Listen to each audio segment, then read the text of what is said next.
こんにちは、皆さん。今日、私たちは日本語を勉強しています。質問があれば、私に聞いてください。Greetings, everyone. Today we're studying Japanese. If you have any questions, then feel free to ask me at any time. We're going to continue with immersion with Card Captor Sakura.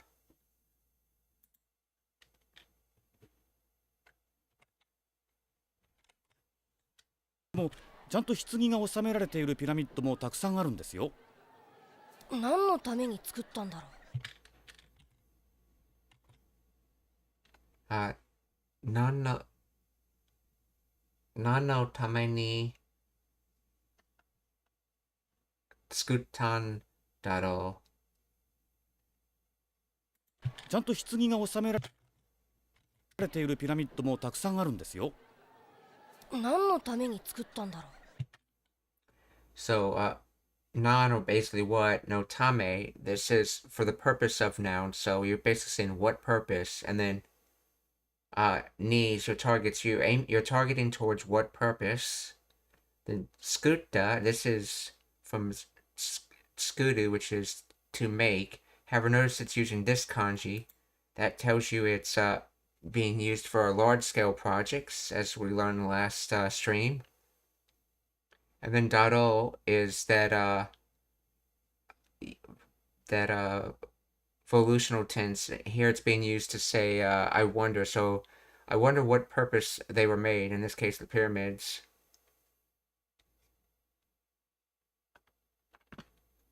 何のために作ったんだろ好きなんですね。う。はい。興味があるんなら今度うちへ遊びにいらっしゃい。ちゃんと棺が収められているピラミッドもたくさんあるんですよ。何のために作ったんだろ君はこういう話が好きなんですね。う。君はこういうこういう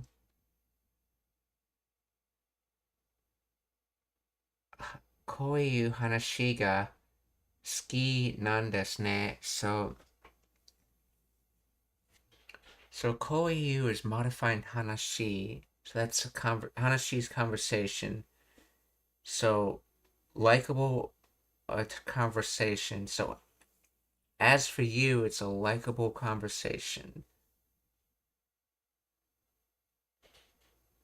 I think koiyu is supposed to be like saying that kind of thing. So saying that kind of thing conversation. So I think he's trying to say, do you like talking about that kind of thing? Let's see how close I came to that understanding. Such, this sort of, like this.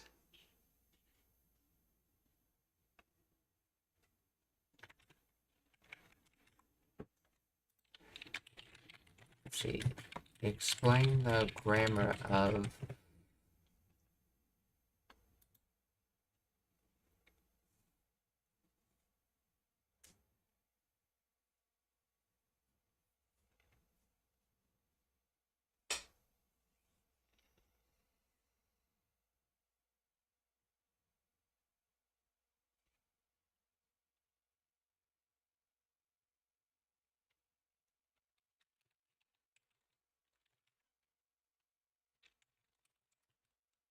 let's see, whenever someone gives, from now on, whenever someone gives you a sentence and it starts with, whenever anyone gives you a sentence and it starts with, let's say a sentence to analyze,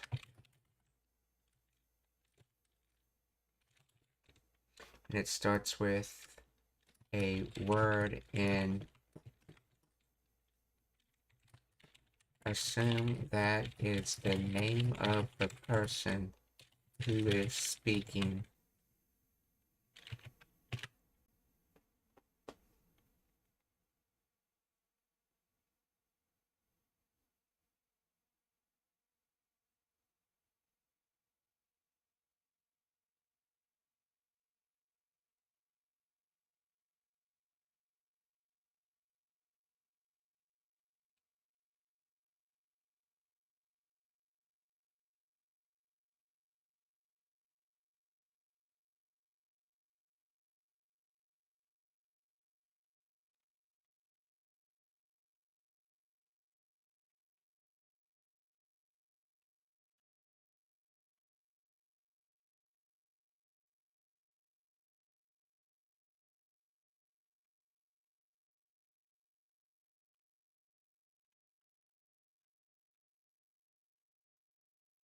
Let's see, Koyu. The phrase Koyu is a compound of Ko series demonstrative this way and EU to say to call. It translates to this kind or such. It modifies the noun hanashi, story, talk.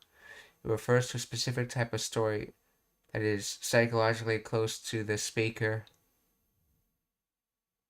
What has just been mentioned, observed in the conversation. In contrast, sonohashi, the story, specific story, that specific story by emphasizing the category of nature of a story rather than just the specific instance.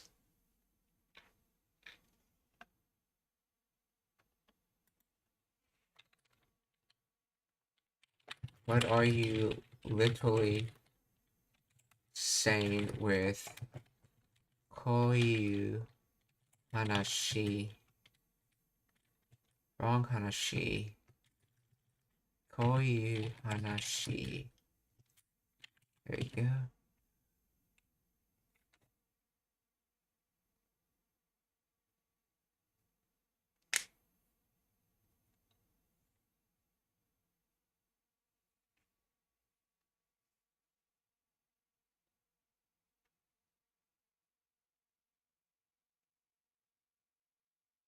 This way, thus called. So, hanashi. When you combine co-8 functions as this kind, okay.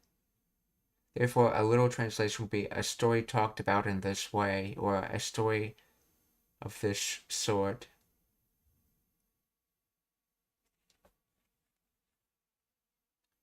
This way said story, okay. Or this kind of way said story. So, 君はこういう話が好きなんですね. Or, you like talking about this sort of thing?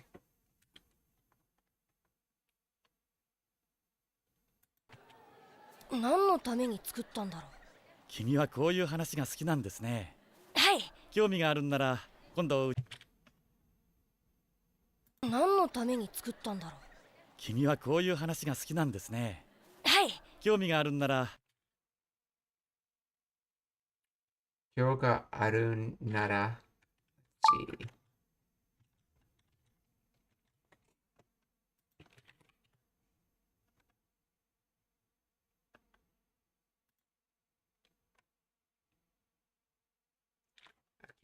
Kyomi, interest, made from entertain, revive, retrieve, interest, pleasure, and flavor, taste. So a flavor of entertainment, aka an interest. Kyomi.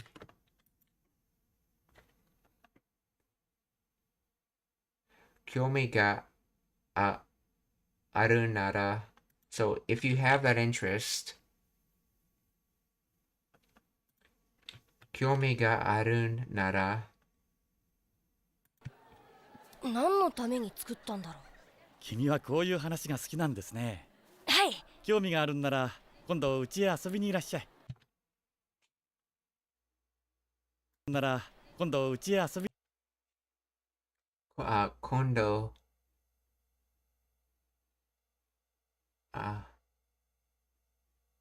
今度、うちへ遊びにいらっしゃい。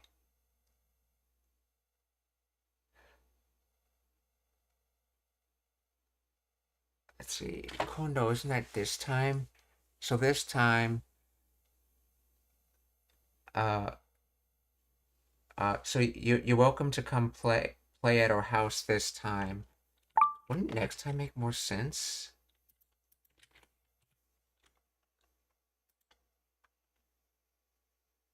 Kondo, oh, it can be this time or next time, or another time, shortly or soon.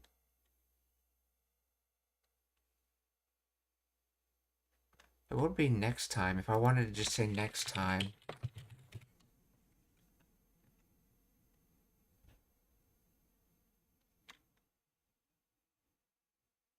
Let's see, next time, occasion. I think the difference is kondo implies one time, and then jikai implies it's periodic.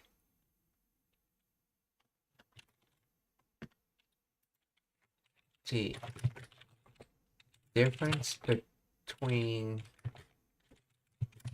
kondo and jikai when it means next time.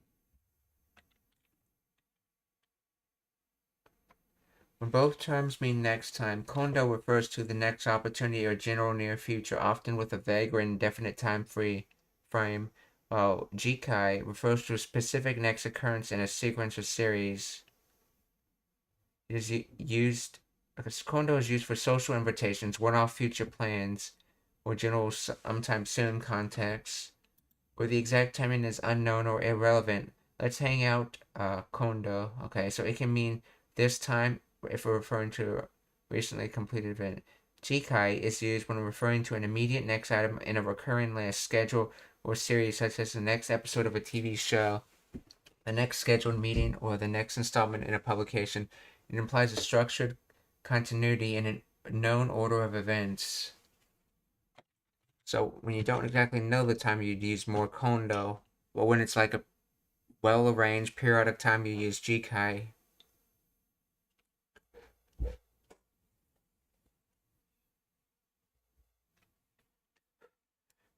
But kondo can be this time or next time.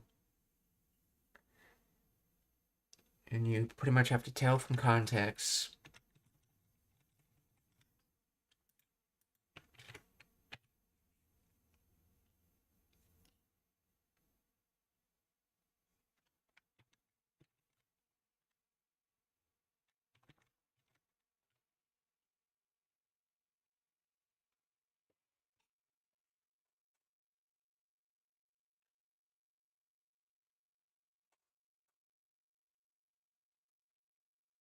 Kondo uchi e asobi ni irashai.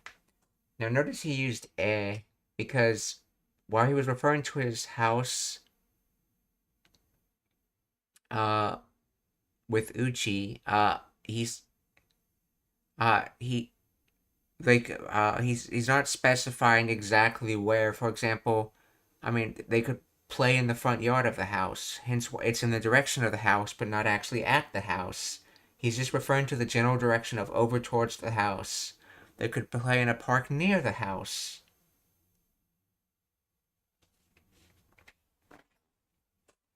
Though in this case, when he's talking about pyramids, I would think he's talking about inside the house, because that's where he keeps all his archaeology related stuff.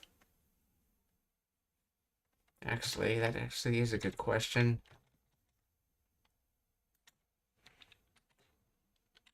Why is Uchi... So let's reference the sentence itself. In this, why is it Uchi e,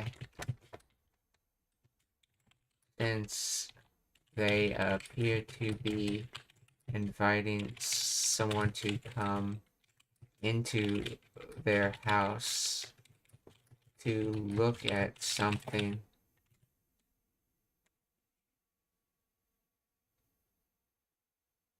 Indicates direction or destination, meaning towards. In the phrase blah, come visit us by my house. Sometimes uchi, locations the house. E marks the movement is directed towards that location.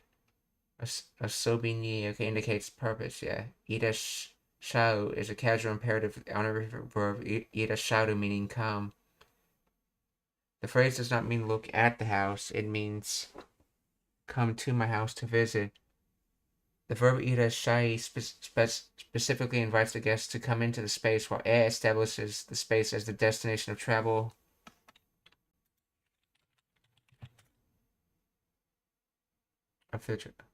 Why isn't ni used since they are coming into the house?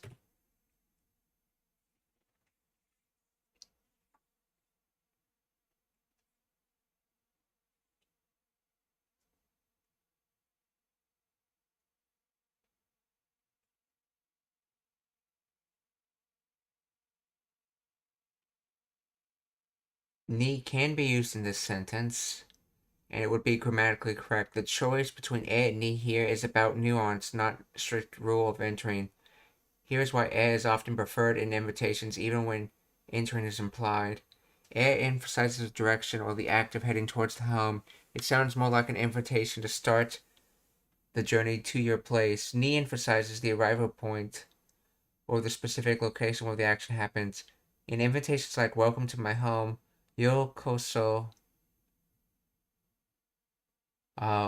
ware ga ie e,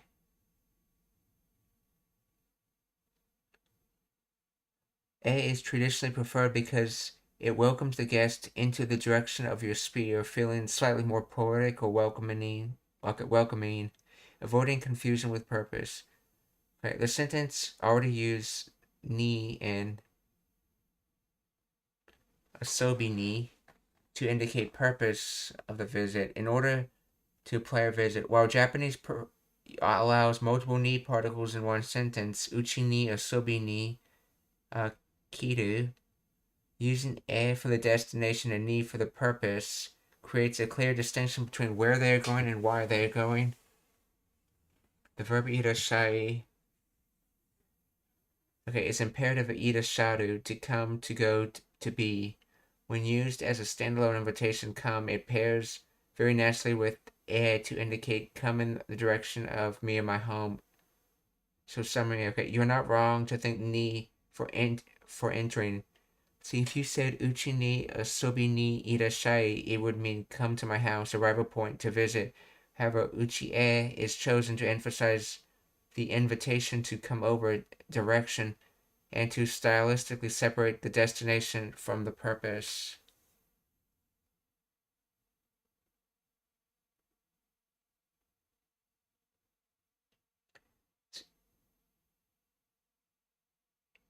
Uchi e is chosen to emphasize the invitation to come over. How does e... Notice I'm pronouncing it as e, not he, because when it's used as a particle, it's pronounced as e. How does e emphasize the invitation to come over?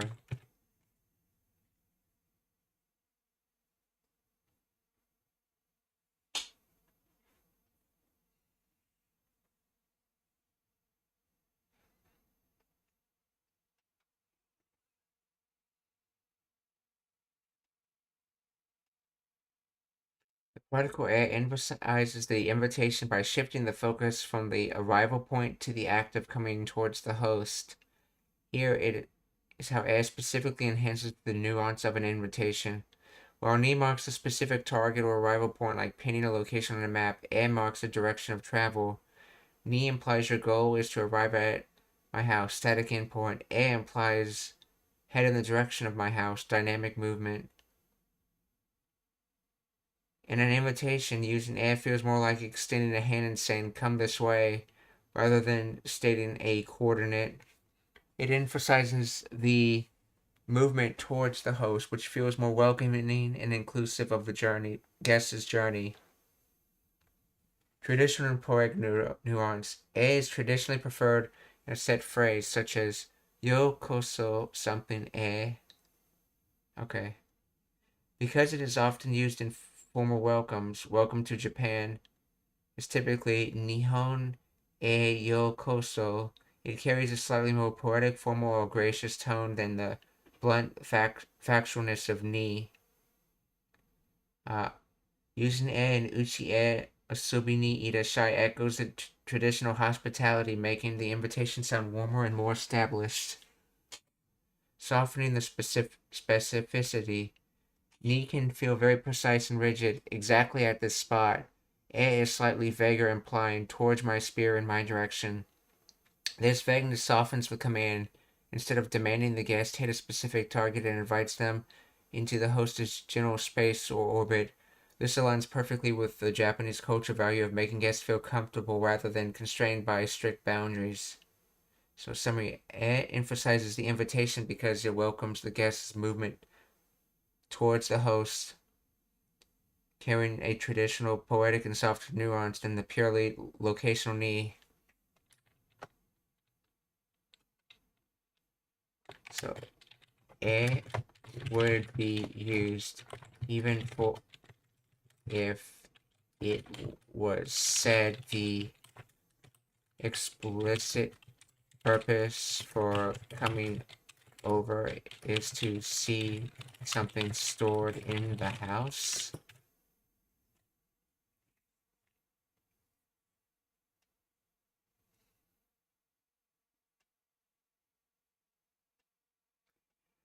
Yes, it would be still be natural and commonly used, even if the explicit purpose is to see something inside the house.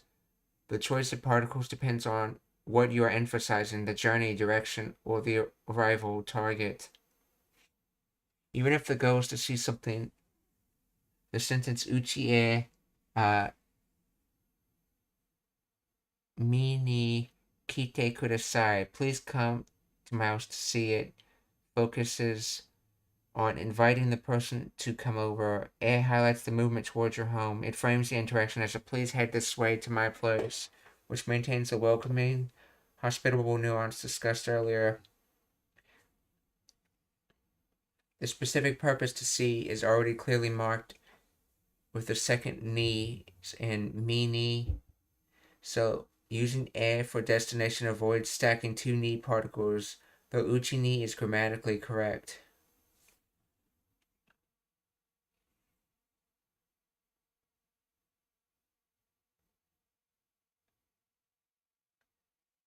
And uchi mi ni kite kudasai, please come in this direction, my house, to see it. How the act of coming over, visiting, okay. This is often preferred for invitations because it sounds softer and more focused on the guest's journey to you. Okay. So in other words, it sounds more inviting, essentially, even if it's not 100% accurate. And it puts focus on the journey, even if the journey is going to end in a specific spot anyway.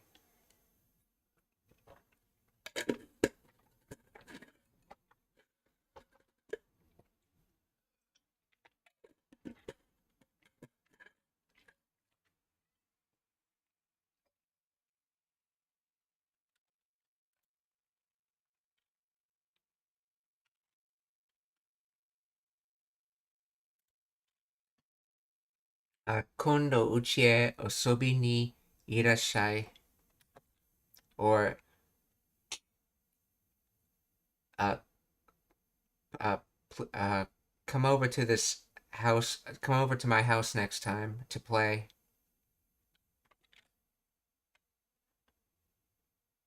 こういう話が好きなんですね。はい。興味があるんなら今度うちへ遊びにいらっしゃい。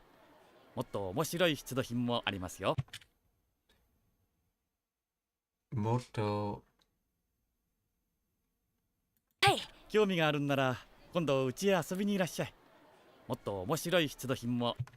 Oh, omoshiroi. Moto omoshiroi. はい。興味があるんなら今度うちへ遊びにいらっしゃい。もっと面白い出土品もありますよ。はい。興味があるんなら今度うちへ遊びにいらっしゃい。もっと面白い出土品も。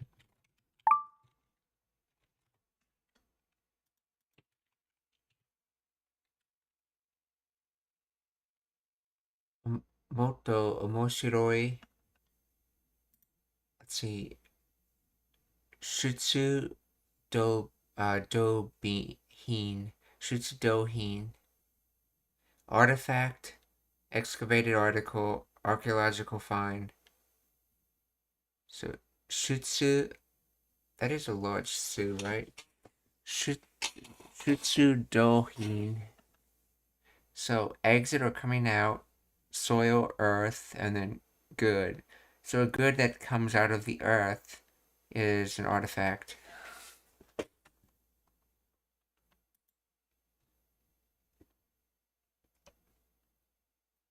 So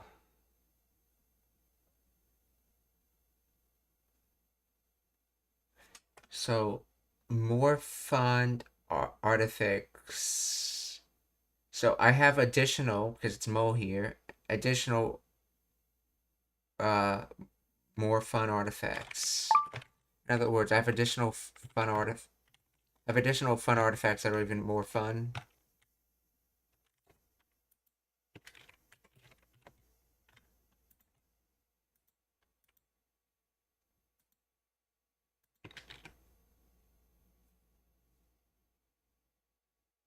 There are even more interesting artifacts too.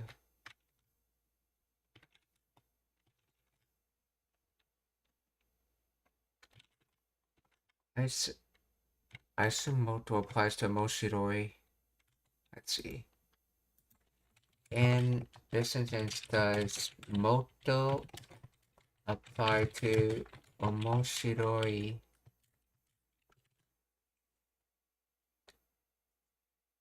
Yes, and the Moto modifies Omoshiroi, okay.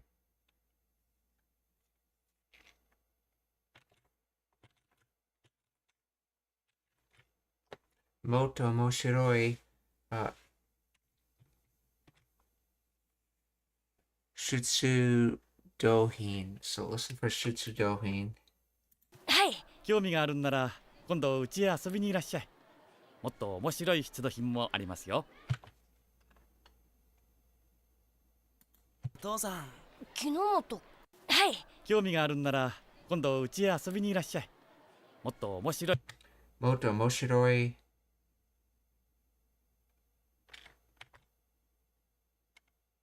Shutsu Dohin. Okay, Moto Omoshiroi Shitsu Dohin mo arimasu yo. はい。興味があるんなら今度うちへ遊びにいらっしゃい。もっと面白い出土品もありますよ。いいんですか？もちろん。いいんですか? Is it good? Mochiron, of course. いいんですか？もちろん。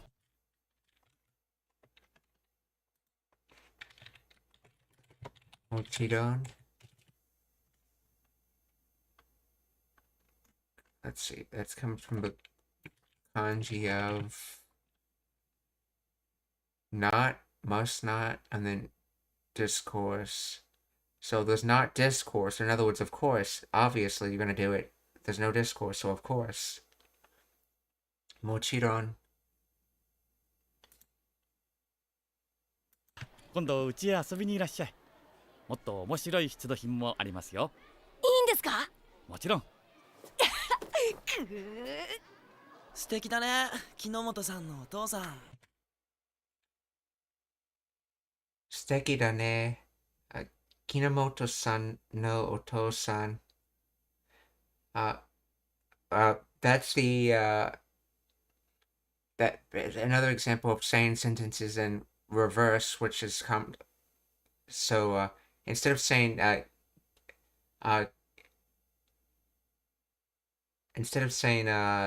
Kinomoto's father is amazing or wonderful, he's saying he's wonderful, and then Kinomoto's father.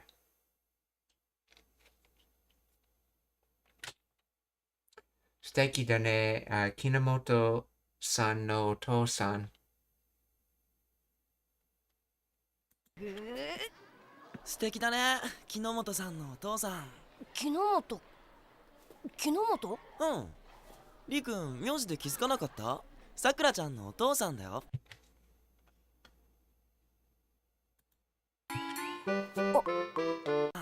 木の本。木の本？うん。りくん。Lee-kun. Let's see. 名字で気づかなかった？ Myosde. Oh, yeah, I think that's the formal word for name. Myosde. Kizu Kanakata.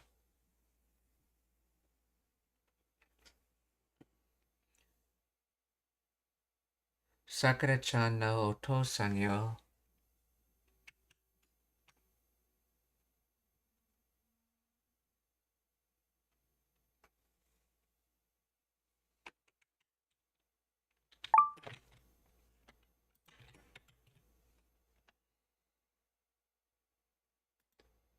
Myoji, Myoji, surname, family name, Myojin, Myojin de Kizu Kanakata, Kizuku, to notice, to realize, to become aware of, to perceive. So that's spirit, mind, and then, oh, this is from Suku, to attach, but this is its own word though, so, but I think it's probably derived from it, so, mind, attach, in other words, to notice, Kizuku, and it's pronounced as Zu because of the 10-10 rule when attaching things.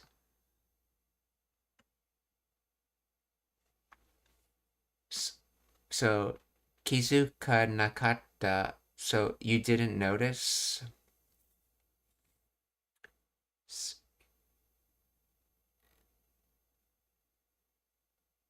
So why is de here? Okay. So I'm guessing Lee-kun, and then would be ga or wa, and then Myoji de.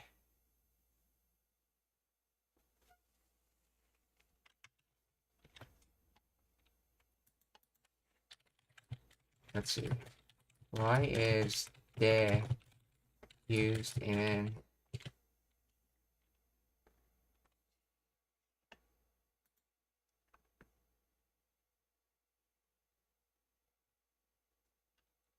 it translates to by or through, meaning the speaker is saying they did not realize a person's identity by their last name.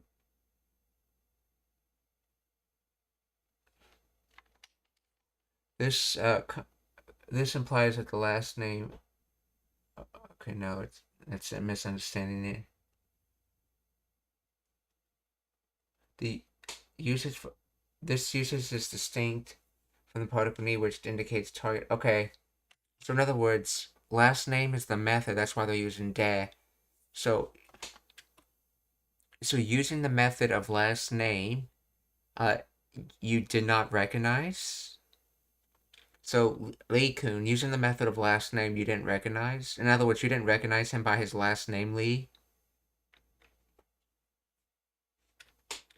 Yeah, and then Sakura no Otosan da.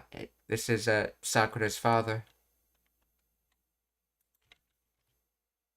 So Lee-kun, Myoji, and they're using Oh yeah, that's right. Myoji. That's right. It's in particular, it's family name. It's Namae is more like just asking about someone's name in general, but I don't think it implies any particular name. Let's see. Namae.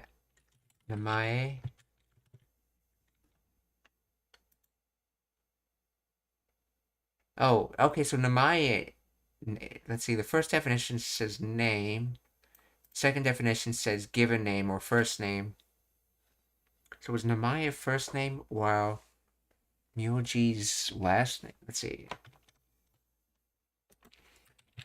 Does Namae always refer to the first name?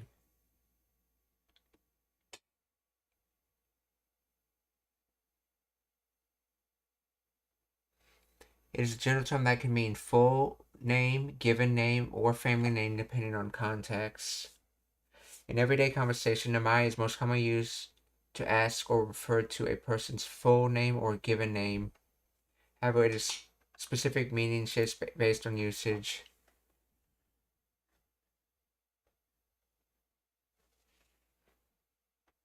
It is the standard word for name. Okay.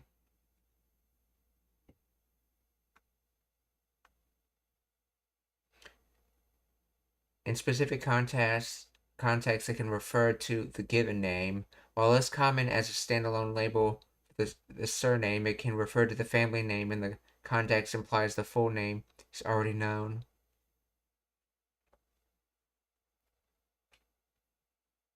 Okay. But Myoji in particular means family name.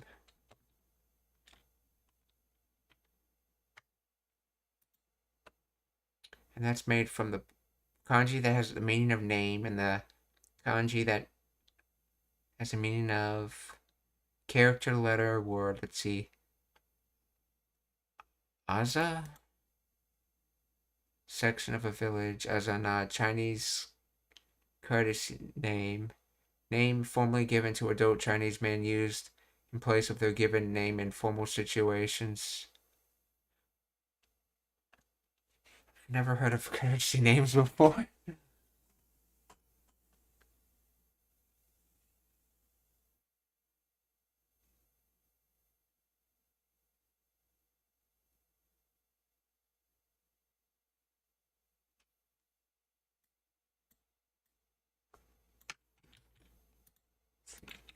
What is Chinese courtesy name?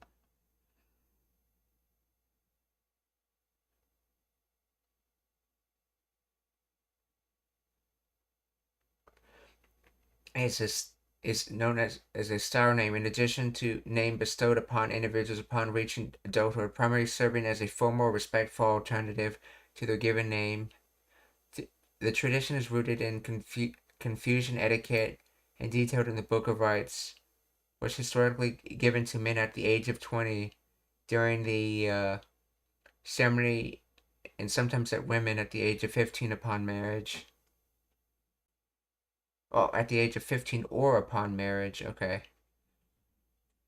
Uh, that's right. I know in Japan, 20 is when you're legally classified as a logical adult, and I say logical adult because there's a social adult age and a logical adult age, and they are not the same age in Japan. In the US, both of those ages are 18. In Japan, the logical adult age is 20, and the emotional adult age is 16. Hence why you get the right to vote at 20, but the right to marry at 16.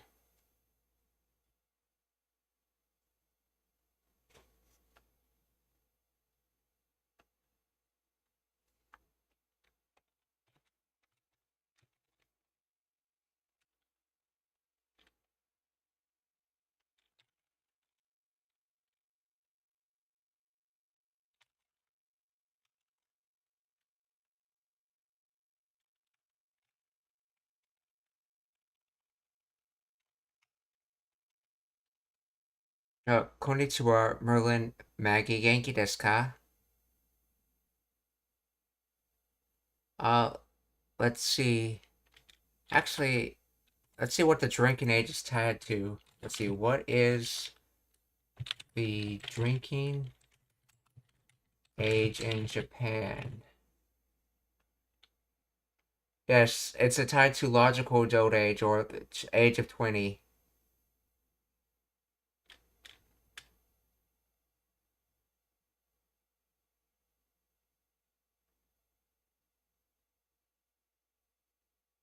Oh,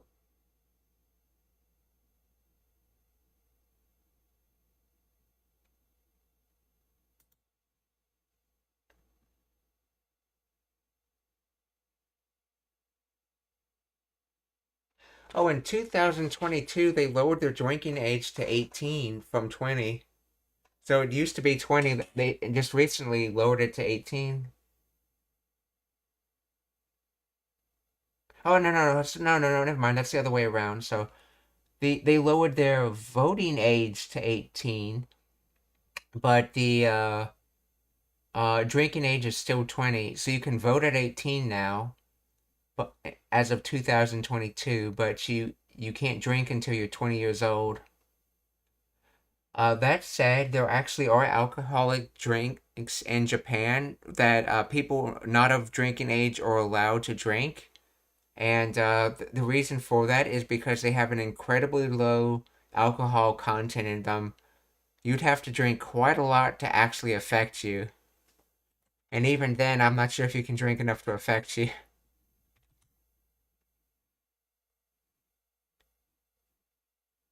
Let's see. Is set as Magi. Okay, Magi, okay. Oh, like the like one of the three wise men, Magi. Okay.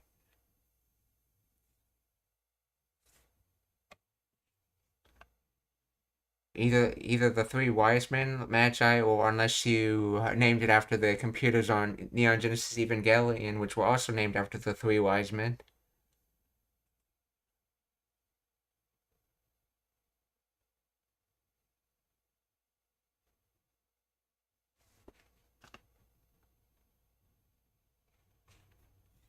Yeah. Yeah, I heard a lot of the brain's abilities aren't fully in until the age of 25, developed until to the age of 25, yes.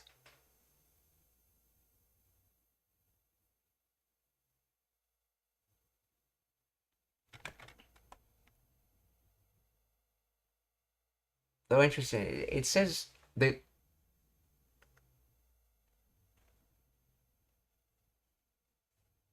okay, wait, it says the marriage age is 18, but I thought there was 16 was allowed. Let's see. What age can you marry in Japan? Does it differ by region?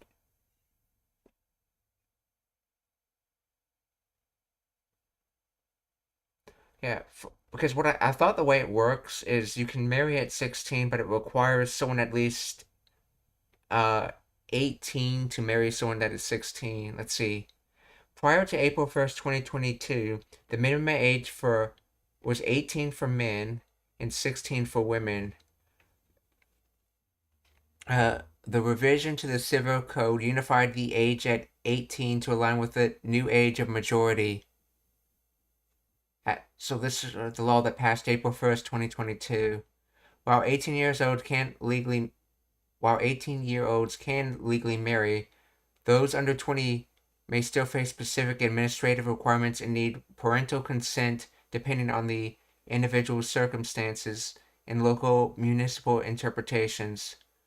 Though the law now recognizes 18 as the age of adulthood for contracting marriage. Okay, so the age was bumped up to 18 for marriage, but you still need essentially parental consent if you're under 20. Let's see, wait.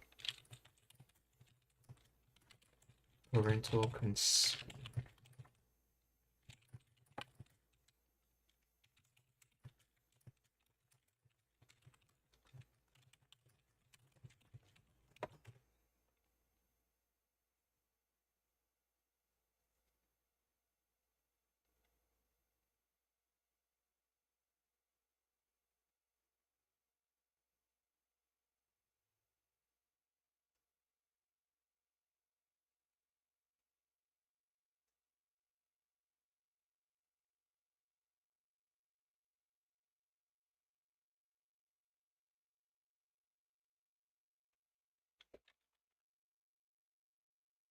Okay, so before the April 1st law, the previous rule required parental consent for those 18 and 19 to marry.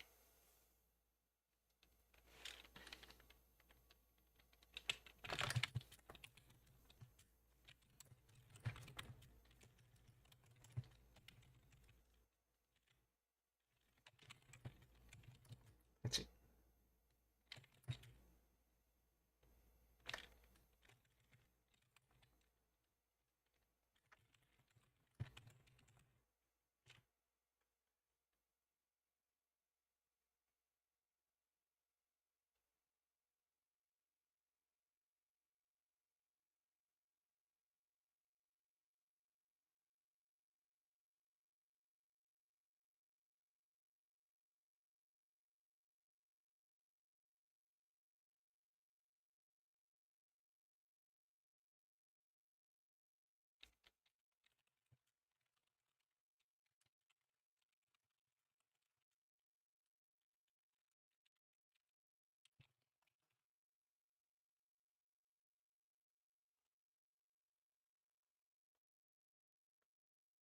Okay, so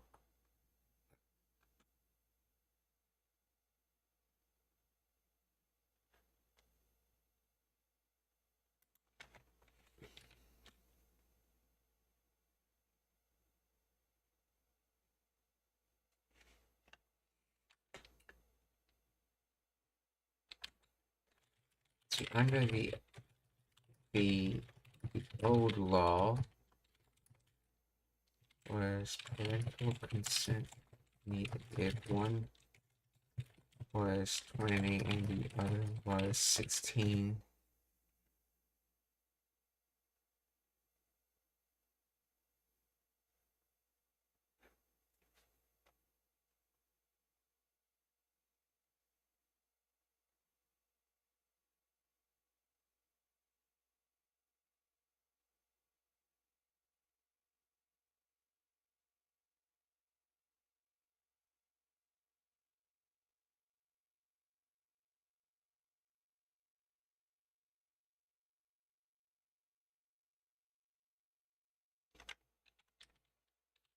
What if the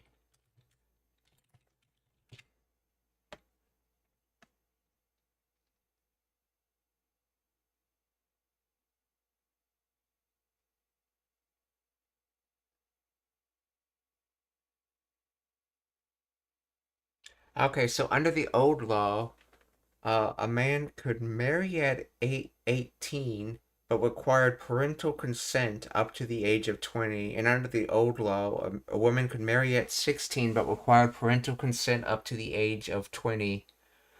Under the new law, it's marriage is at 18 with no parental consent whatsoever.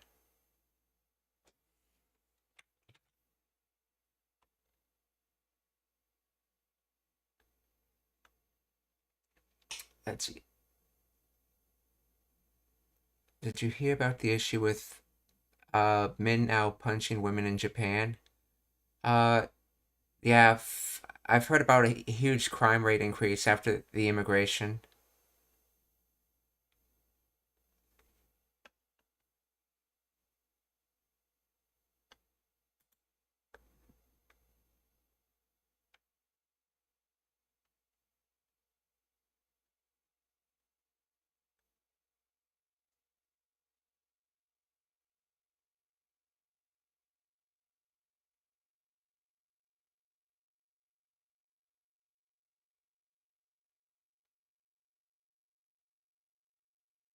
Uh, yes, it was 16 because before that 2022 law, it actually was 16.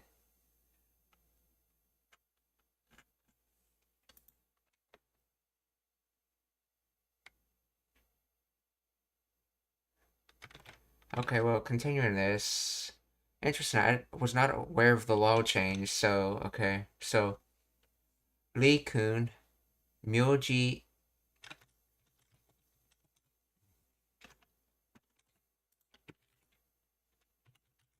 Oh, yeah, I was looking up Chinese courtesy names, that's right.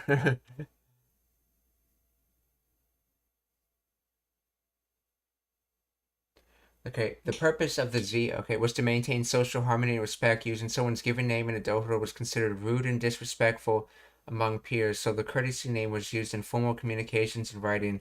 These names consistently consist of two characters and often reflected the meaning of the given name through synonyms, antonyms, or classical allusions intended to express the bearer's moral integrity. While common in Eastern cultures like China, Japan, Korea, or Vietnam, the practice largely declined in modern society after the May 4th movement in 1919. See, the given name was reserved for elders and individuals themselves, while peers used the courtesy name to show deference. Early courtesy names were monosyllabic, but disyllabic forms became standard after the Qin dynasty. Prefixes like Bo, eldest, and Zong, second, and Shu, third, and Ji, youngest, often indicated birth order.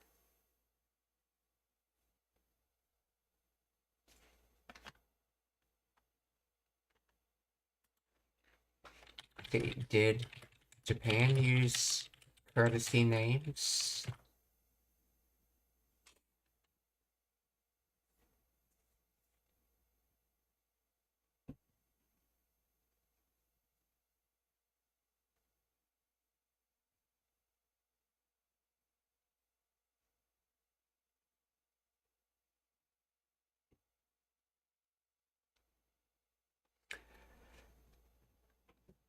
See, yes, Japan historically uses names known as Azana, a practice directly adapted from the Chinese Z tradition, okay? The Azana was formerly bestowed upon males during Ginpuku, coming of age ceremony, typically between the ages of 11 and 17, though often around 20 for nobility. Its primary function mirrored the Chinese custom to provide a respectful alternative to Imina, or personal given name, which was considered taboo for peers to use directly, while Imina was reserved for individuals, close kin, or superiors. Azana was used in formal situations and official interactions among equals. Heian period, okay, 1794 to 1185. Initially restricted the imperial court nobility and aristocracy, reflecting Confucian ideals and propriety.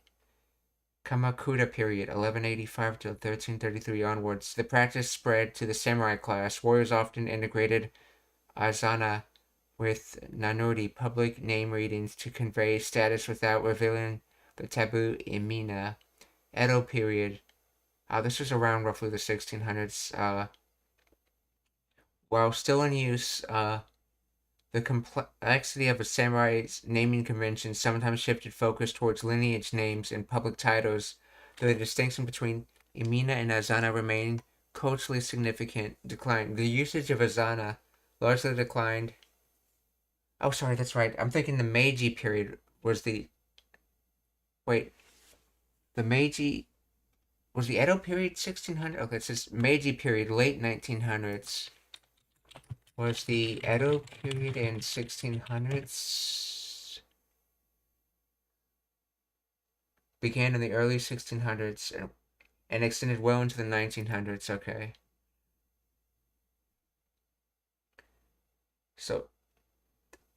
So the usage of the Azana largely declined during the Meiji Restoration, late 19th century. As Japan modernized into a legal and social system, the push towards simplified, standardized naming conventions for the general population, combined with the reduced influence of classical Chinese literacy, culture, and daily life, caused the practice to fade. By the 20th century, it had become obsolete in modern Japanese society, surviving primarily in historical texts and among scholars of classical literature. Let's see, is that why calling someone by their family name got started? They stopped receiving alternative names.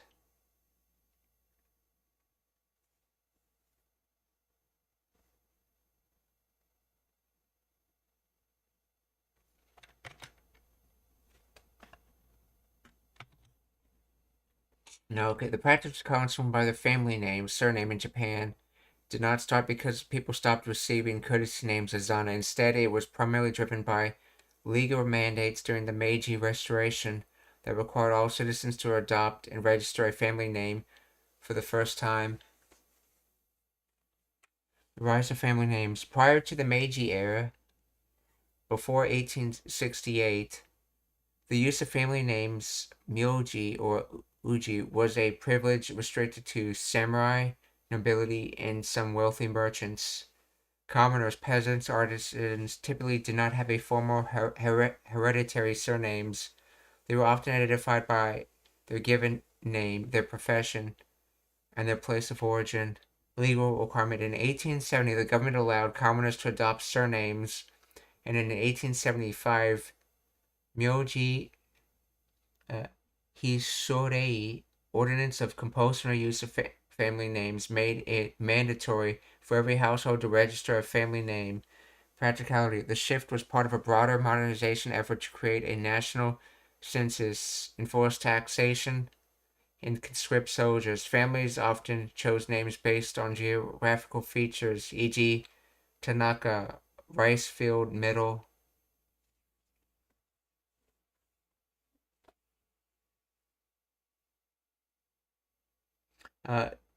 Yamamoto, base of the mountain, or historical clans. The decline of the Azana was a separate culture shift as Japan modernized and adopted Western customs, and the complex systems of multiple names, including Imina, Azuna, Susho, and Go, were seen as impractical. Simplification. The new family name registration, Koseki, standardized names to just family names plus given name. Social etiquette. The custom of addressing others by family name, often with an honorific like son, became a standard polite form. This was not a replacement for the Azana specifically, but rather a new social norm where family name itself took on the role of the formal identifier. Using the given name remained reserved for close friends and families and subordinates, preserving the traditional distinction between public and private identity without needing a separate courtesy name.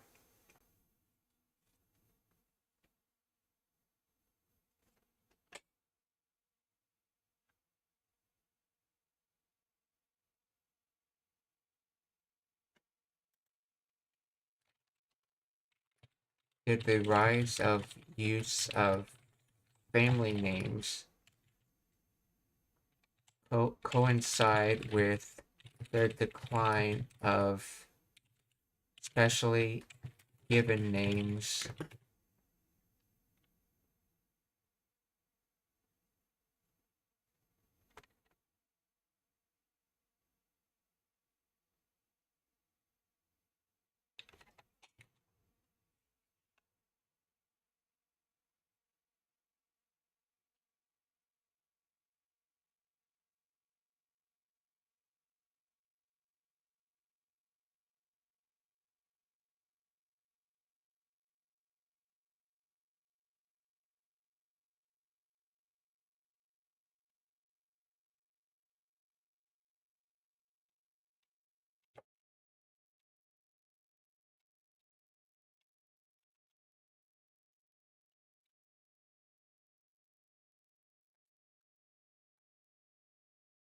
Let's see.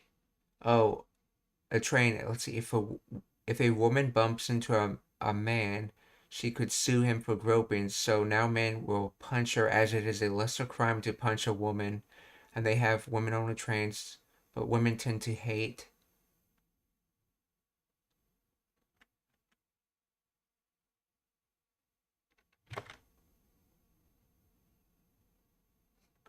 That's interesting. Punching is considered a lesser crime. Let's see. Yes, the rise of family names and the decline of specially given names like Azana or courtesy names coincided during the Meiji Restoration, 1868 to 1912, but they were driven by different, albeit related, forces of modernization. Before 1875, family names, Myoji, were largely restricted. Okay. Simultaneously, the complex tradition of naming system, which included the taboo personal name, Yamina, and the courtesy name, Azana, and the various synonyms, Go, were deemed impractical for modern industrial state as the government standardized registration to just family names and given names and the Koseki, or family registry. The Azana lost its legal and administrative function.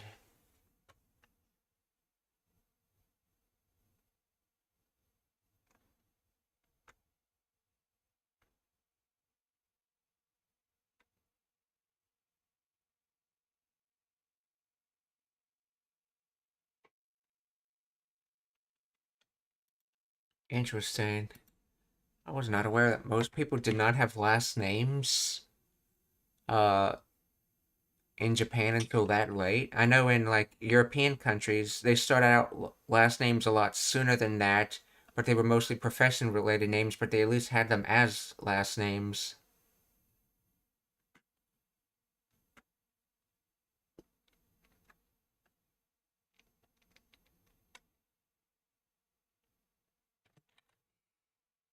So anyway, Lee Kun, uh, you.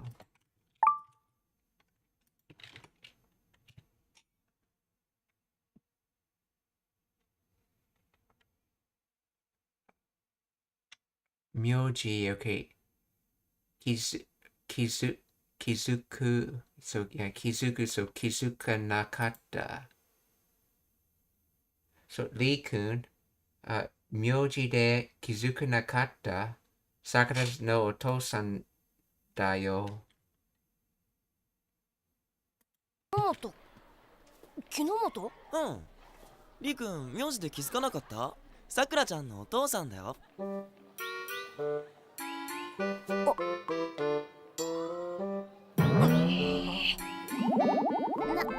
なんなのよ。なんないのよ。What is it? And the reason she's using non there is because if you're going to make it more informal, informational with attaching no, you can't have no directly after the non.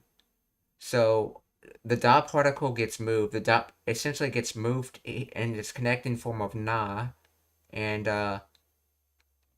gets placed in front of the no.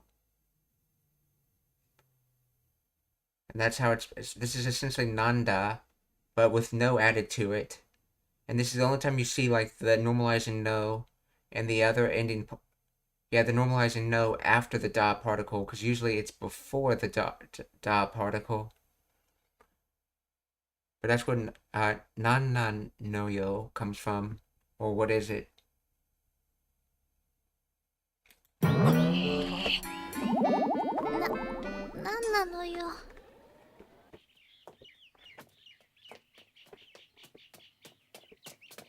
ちょっと難しかったかな、今日の話。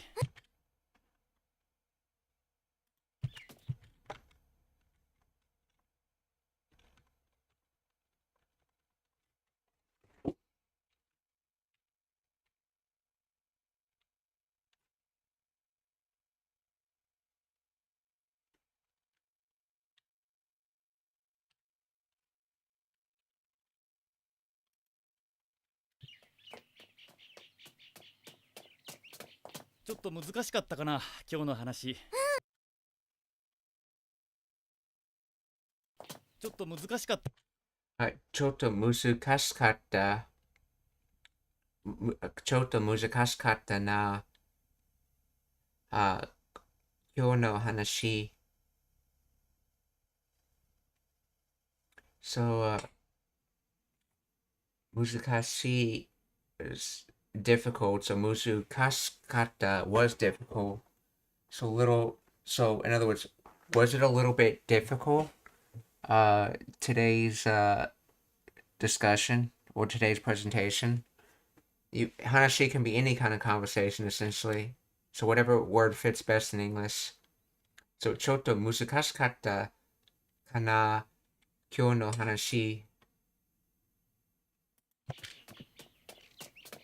ちょっと難しかったかな、今日の話。すっごくわかりやすくて面白かった。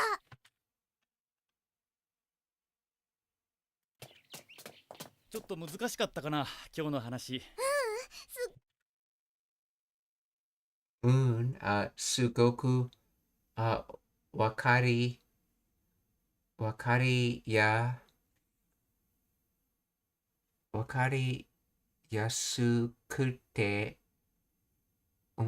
て、面白かった。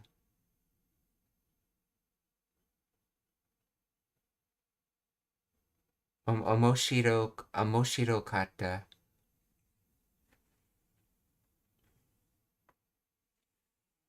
優しい。安い。I think this might be an attachment on the end of wakari.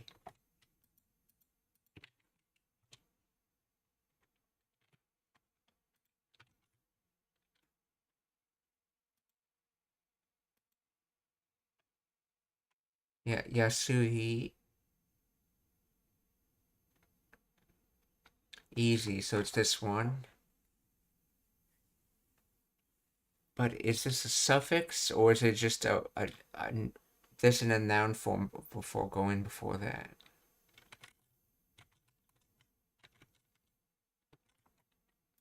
let's see, in this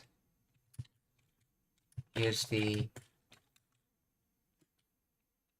yasuku, a suffix,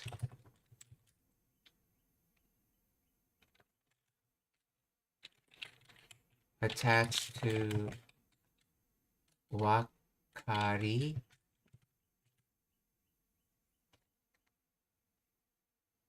Yes, in the phrase wakari yasuku, yasuku is an adverbial form of the adjective yasui, which functions as a suffix attached to the stem wakari to understand.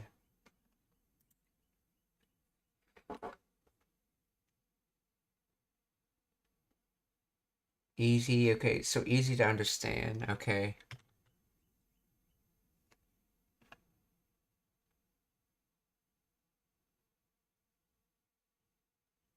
So last names were once only given to nobility in both sides of the worlds. Yeah, but I was saying is that I think the profession names started in Europe a lot sooner than the late 1800s. Let's see. What year did the profession let's see, family names start with commoners in Europe?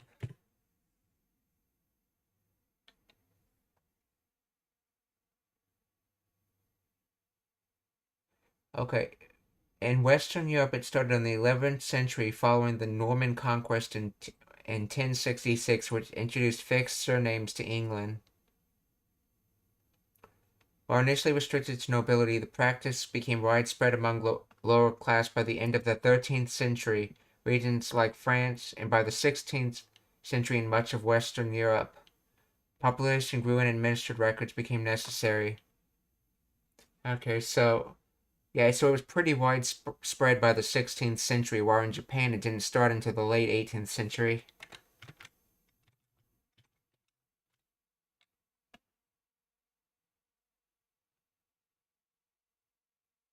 With it becoming widespread, probably a few years later since there was a huge push for it. Let's see. The reason women tend to hate taking the women-only trains is that other women tend to insult women with looks. Strange ways of Japan.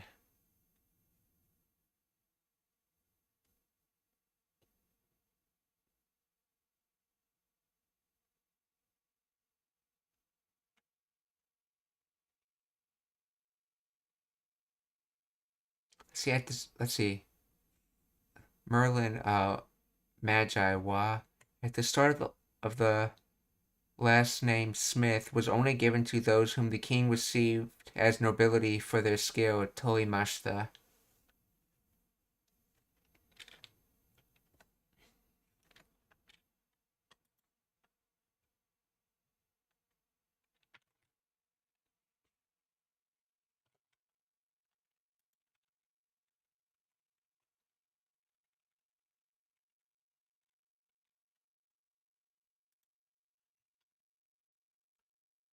So, Sugoku, Wakari, Yasukute. Okay, so this is in its connected form. Yasukute. Easy.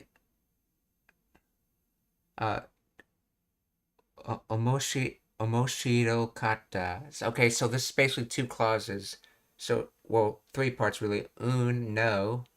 Sugoku wakari yasukute. It was extremely easy to understand.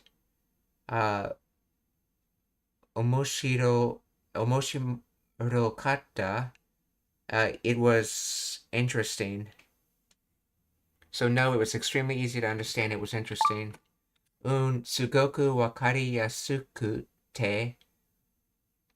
Omoshiro kata. And the reason they're using kute here is because they want to use this te form chain the terraformer is a way to connect one clause to the next clause.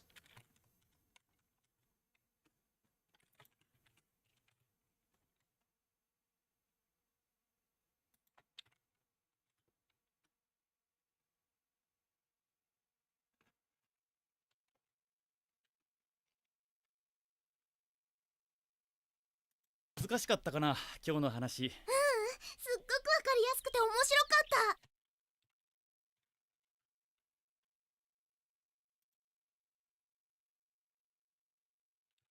Oh, by the way, I wanted to mention the difference between wakaru and shiru. They both, one gets translated as like to understand and the others to know. So I've been like looking at examples of trying to differentiate the usage, and I came across one description that is rather interesting. If you can know something but not understand it, and once you finally understand it, you wakaru it, because wakaru has to do with parsing the information to the point where you can understand what it means, while shiru is more about actually knowing the information. Because so when you learn something and then you understand it, you wakaru it. When you actually know something already and it's like basically saved in the memory banks kind of thing, that's more of a shiru type of word.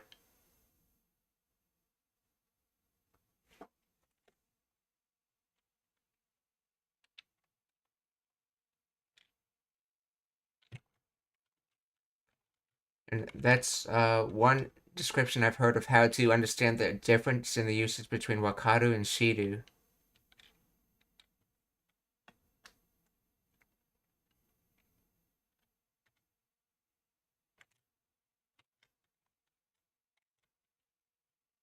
So, sugoku wakari yasukute omoshirokata. Let's see. There it is. And that is made from the kanjis of surface, mass, face, and white.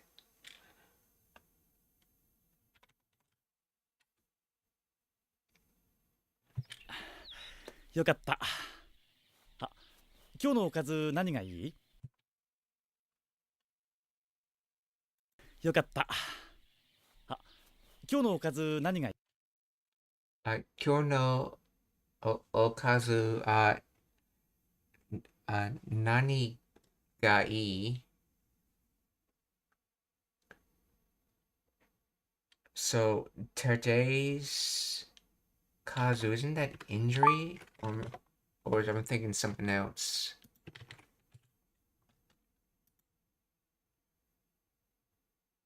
Kazu, small dish, fill in, I mean, okay.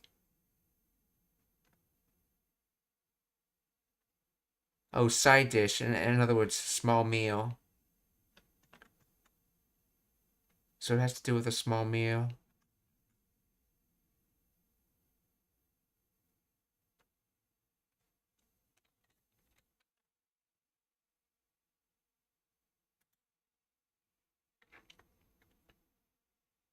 So wait. Kyo no okazu, so a small meal today. Okay, so I see this is being used, essentially the wa is being dropped here, and it's sort of using the pauses to represent the wa or the ga. So as for the small meal today, what is good? In other words, what do you want to eat for because of the customary of basically having your main meals and breakfast and dinner, and if you have anything at all, which just is some small snack for lunch.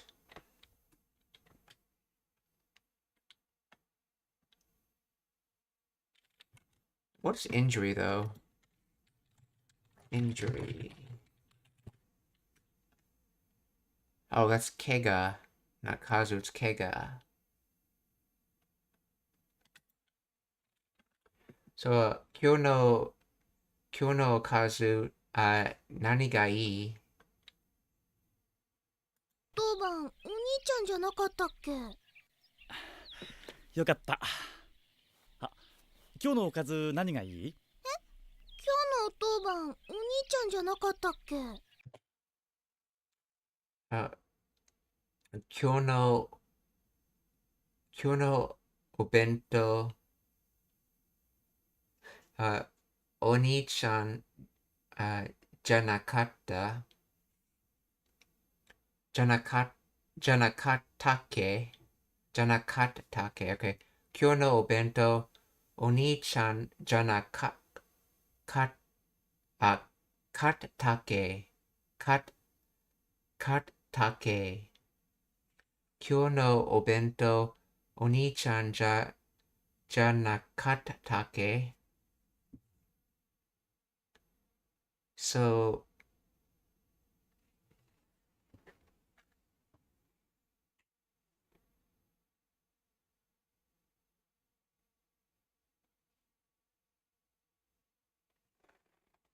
so ja or dewa generally has to do with the identification.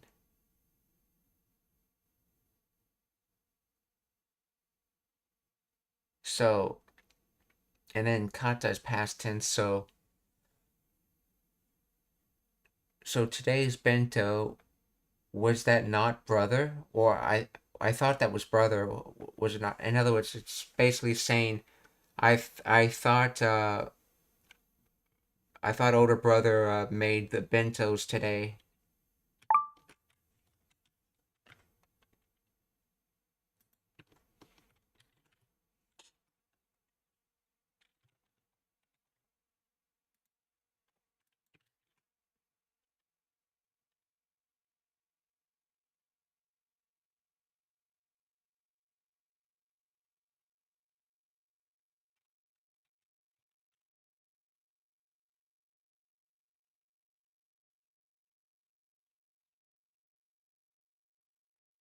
Now let's listen to how she pronounces that. 今日のおと今日のおかず何がいい？今日のお当番お兄ちゃんじゃなかったっけ？東也くん明日試験なんだって。それで代わりに。お兄ちゃんじゃなかったっけ？東也くん明日試験なんだって。それで代わりに。Toya-kun, ashita.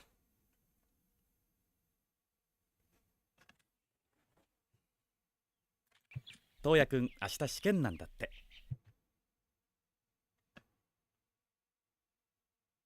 今日のお当番お兄ちゃんじゃなかったっけ？東也くん明日試験なんだって。Something can nadate. それで代わりに。代わりに So from that, it changed. Okay, so some reason there had to be a change.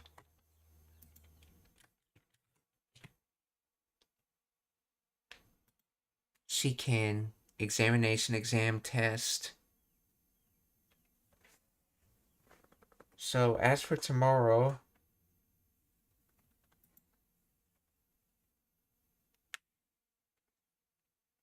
okay,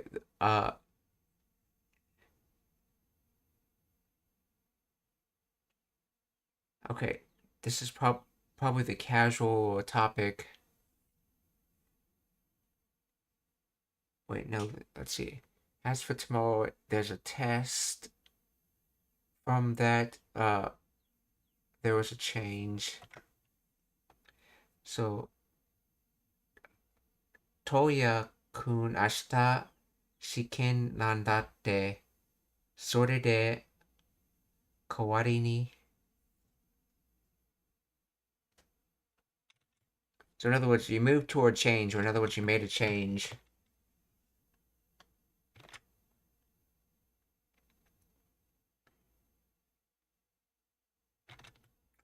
Which sute would this be? Let's see. In which sute is this?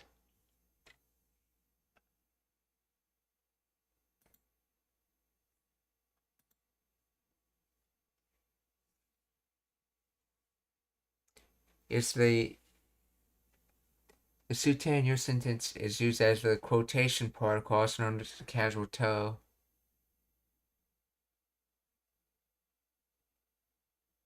Okay, so he said that tomorrow there's going to be an exam, okay? And then from that there was a change.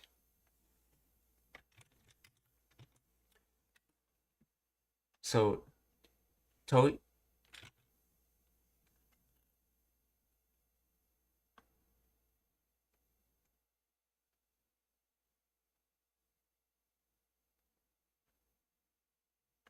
I don't know, it's getting confused on the... Oh yeah. Okay, I see, yeah. Toya said, okay, yeah.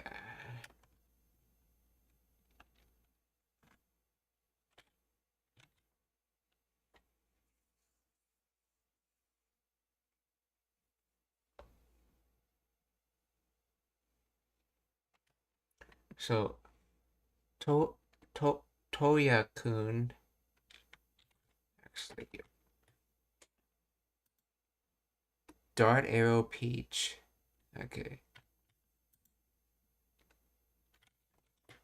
So, Toya-kun, ashita, shinken nan datte, sore de kawari ni, so, Toyo-kun said that there's a exam tomorrow. From that, there was a change.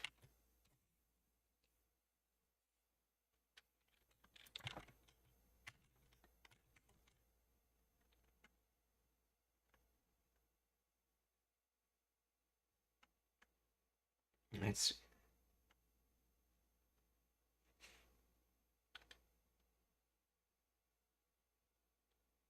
okay. Let's see. Merlin, Magi. So a good memory lets you know something, but a great mind lets you understand it. Got it. Side dish. They hold nothing back in the info.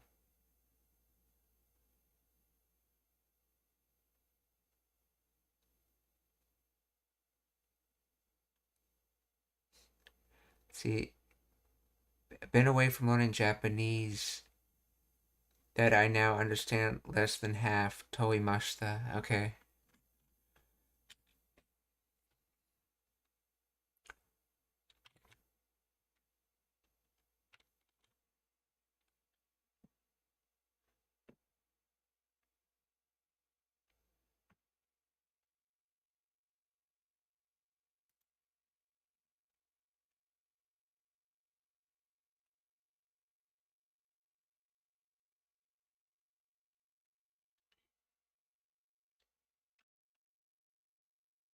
お当番、お兄ちゃんじゃなかったっけ？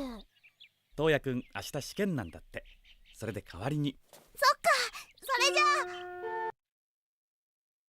ゃあ。Soka Soreja. Okay. Okay, Soka, which is an emphatic way of saying Soka, means is that the way? But it's been used more like a statement than a question. It's sort of like using a question as a statement. It's like, is that the way? As in, you now understand. So Soka, Soreja. Okay, so from that, and then it continues from there. Chaimu. So Soka, Soreja.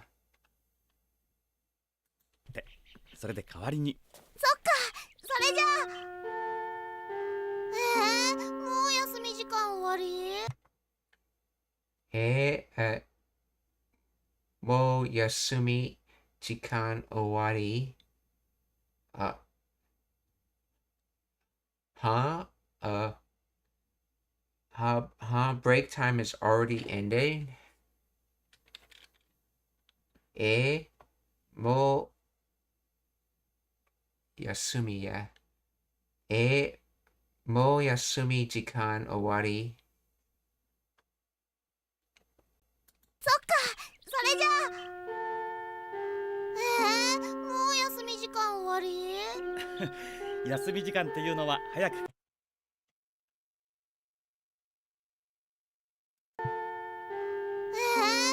う休み時間終わり？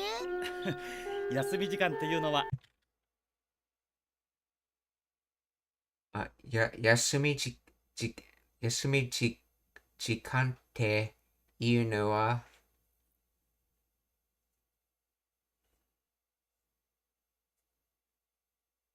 So as for the break time,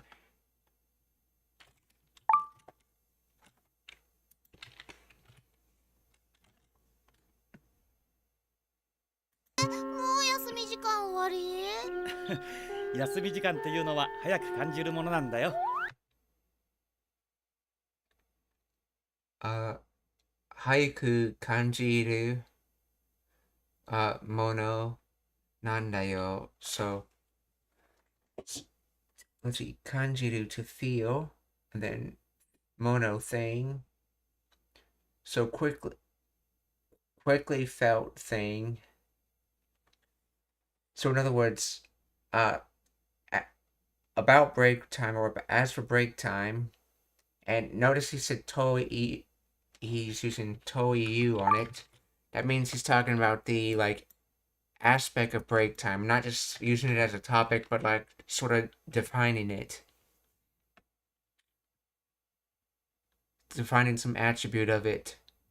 Or he's at teiyu. So in other words, it feels quick. It it it is a quick feeling thing. In other words, it feels like it ends quickly.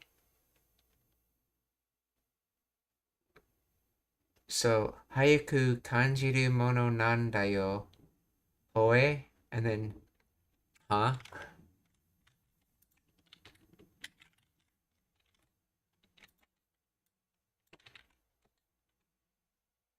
Oh, by the way, that suke at the end on the previous line, yeah, that's used when referencing what people remember, essentially. Forgot to point that out, yeah.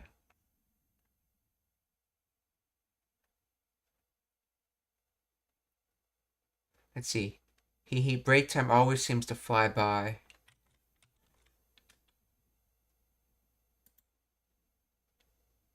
何がいい？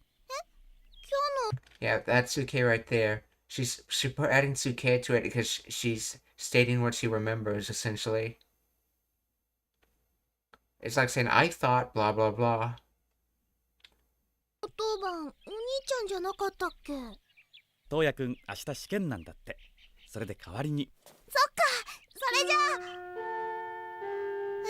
もう休み時間終わり？休み時間っていうのは早く感じるものなんだよ。さあ、早く行きなさい。Sa hayaku ikinasai. Well, I'm going right away, or I'm going quickly. What is the origin of this sa, though? Was it based off of a word, or? And this, what is the origin of? It has sort of like a well meaning.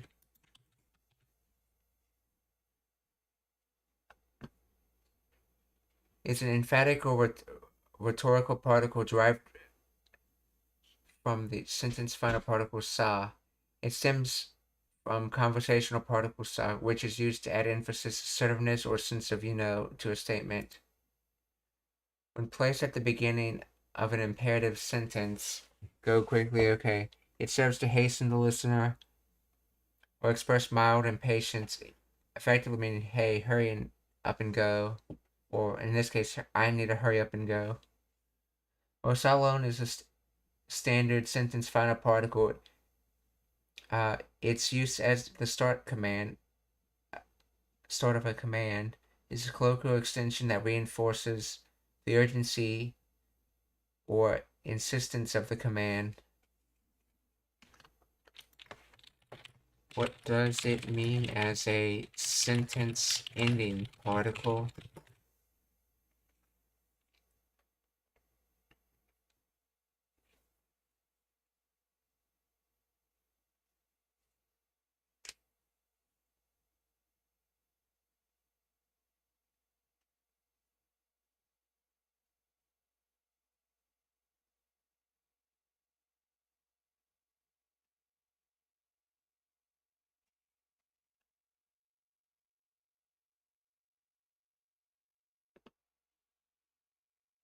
See, it indicates that the speaker is confident in their statement, often implying the information is obvious, shared knowledge, or matter of course. It translates roughly to you know obviously. And that's just how it is. So, shite iru sa, I know obviously. Casual emphasis. Unlike the particle yo, which strongly asserts new information to the listener, sa adds a lighter, more casual emphasis. It often softens the tone while maintaining the speaker's stance.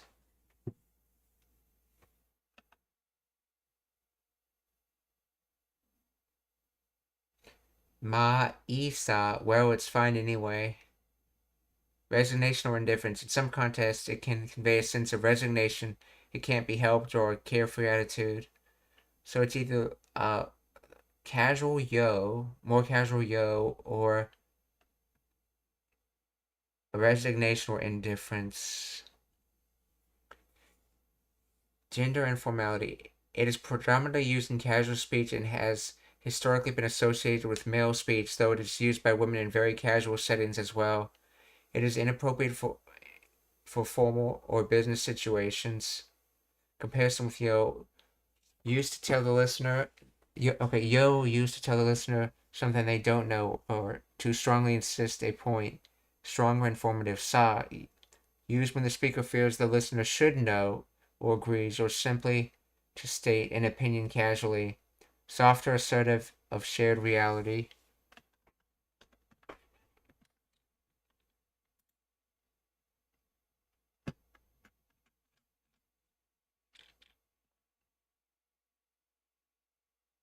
Oh, konnichiwa, Wild Arms. Genki desu ka?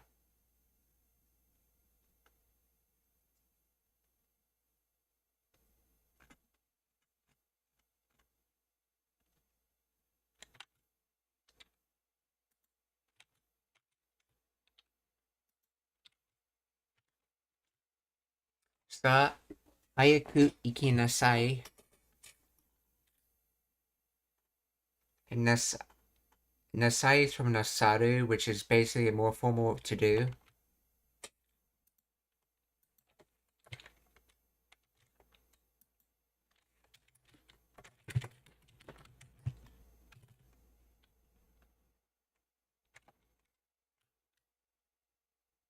感じるものなんだよ。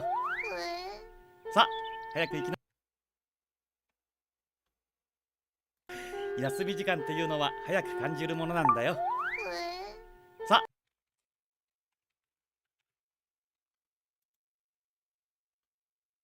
Feel to sense to an experience. Transitive, okay. 早く行きなさい。はーい。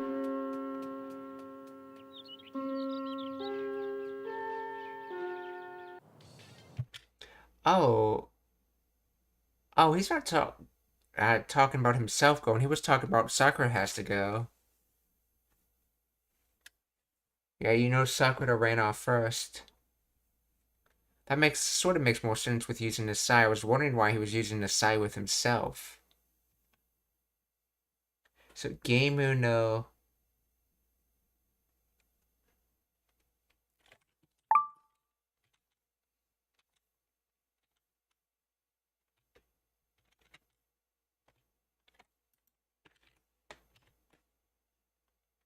ongaku. Oh, music. That's right, it's sound plus fun makes music. Okay, ongaku. So game music. Geimu ongaku.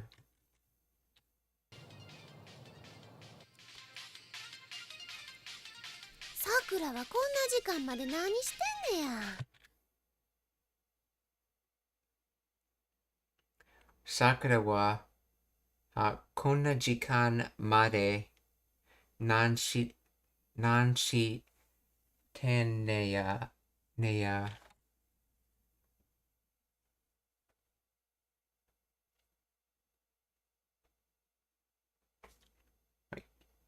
Kansai Ben can put ne after the ya?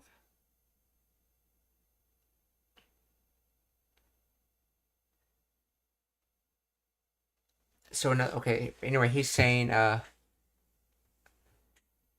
as for Sakura, up to this kind of late, what is she doing? So in other words, what is she doing up to this time? In other words, what has she been doing all this time?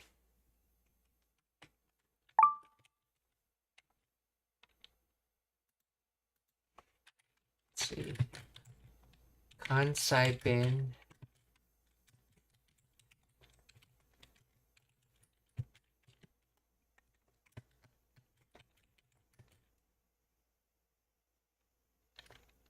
can be, let's see, Kansai bin can be, let's see, can use ne before the ya, like in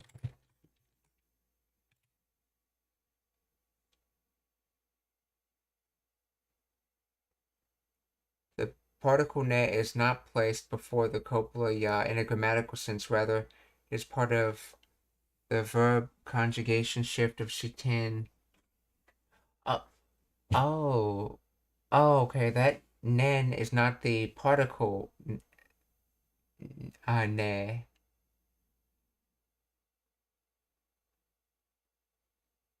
which is a colloquial contraction of shite, shiteiru, okay.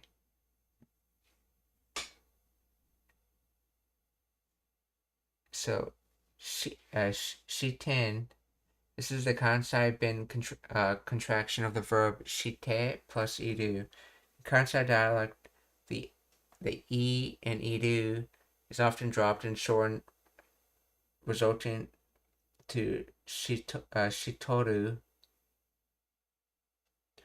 or more casual, shiton or shiten. Ne. Okay, this is the standard sentence final particle used to seek agreement or confirmation, equivalent to ne in standard Japanese, though often replaced by na in thick Kansai bin. Yeah, this is the concept and equivalent of the copula do, da, or des. Okay. Therefore, the phrase nani o shiteru ne. So, what are you doing right? Okay, shiten doing ne particle confirmation. Yeah, the ne belongs to the verb shiten, not directly to the copula ya. The ya at the end simply affirms the statement question. In a more literal translation of the nuance, what are you doing at this hour, huh? What are you doing, I wonder? Don't sentence ending particles usually go after the ya?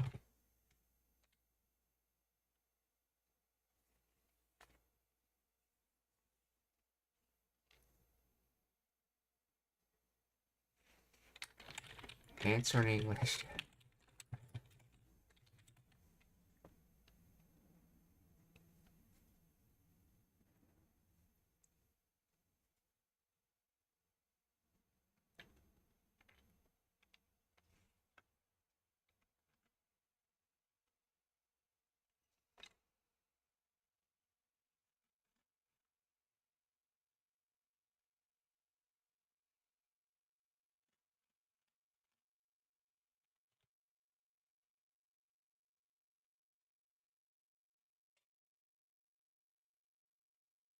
Yes, you're correct that in the standard concept in grammar, the sentence final particles like ne typically follow the copula ya, forming structure like ya ne. The phrase nan shiten ne ya appears to break this rule, but linguistic analysis suggests it's not actually a case of a ne preceding the ya. Instead, it is a specific conjugation of the nin particle.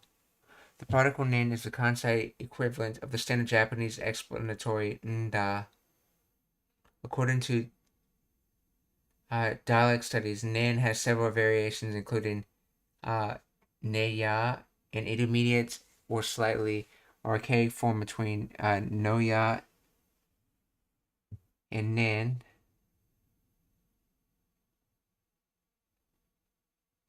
Ne, okay, a shortened form, and nya, a softer form.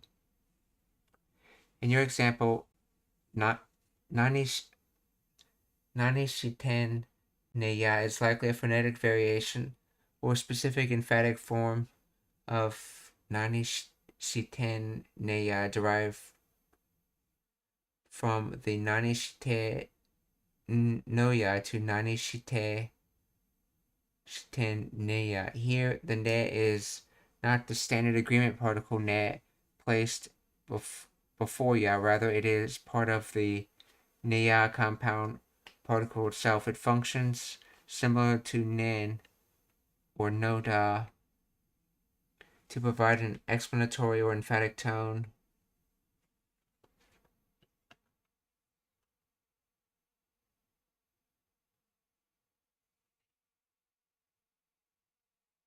But here,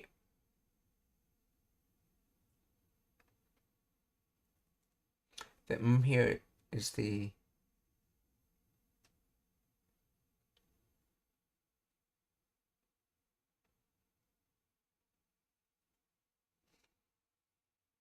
ne ya variant of the sentence final particle nen or no ya. Therefore, the ne is not a grammatical. Okay. Doesn't the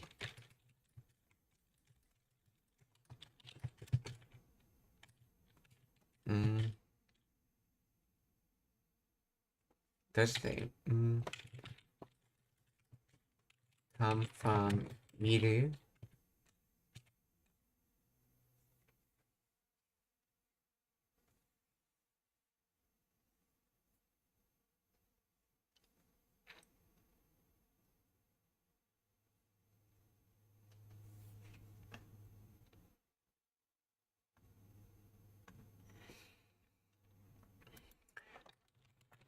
Let's see.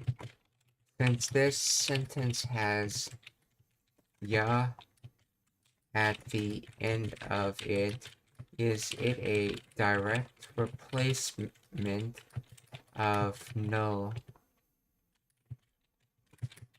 normalizer?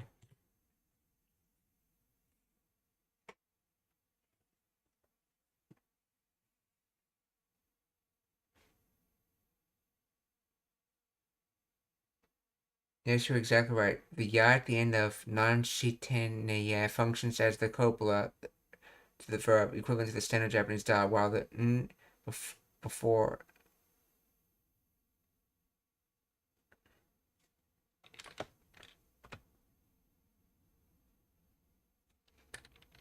so the n is iru, the ne is no, and the ya is da.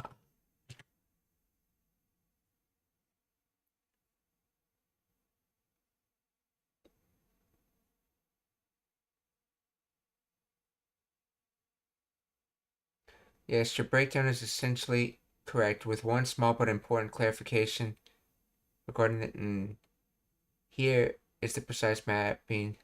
Non-shiten ya, okay. And shiten comes from iru and marks the progressive tense is doing. Path shite iru to shiten, okay. Ne and ne ya. This comes from no. It acts as a normalizer, turning the verb phrase into a noun clause like the fact. Okay. Path no to ne in this specific dialect fusion. Yeah, this is the replacement of da. Okay. Full evolution. Base nani o shite iru no da. Kansai equivalent nani o shiten no ya. Fusion nani shiten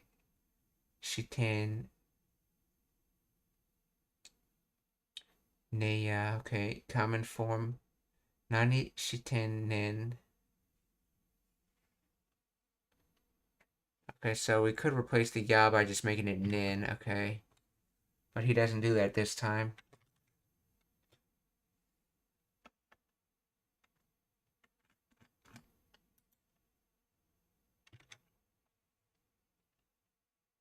Sakura wa こんな時間まで何してんねや。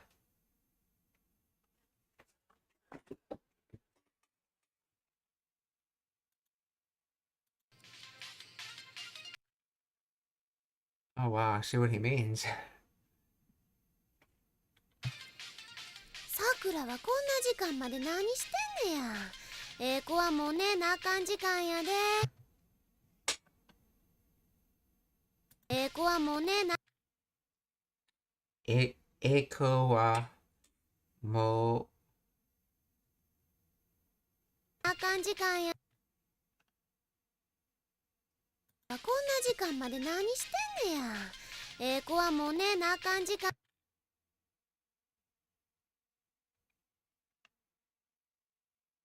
こんな時間まで何してんねや。子はもう寝なあかん時間やで。う something なかん時間や。So time あかん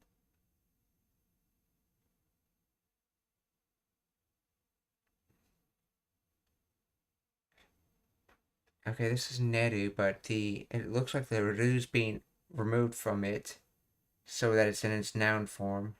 And then this is the na descriptor. Aren't this a na adjective or a keiyodoshi? A kan. Uh, that's basically a softer way of saying baka.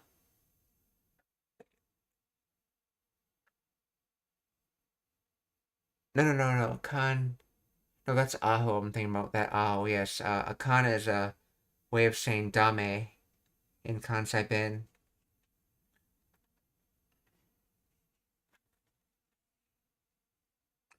So let's see. Good children. Let's see.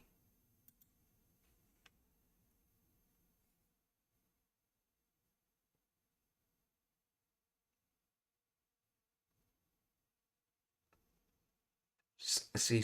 Sleep already.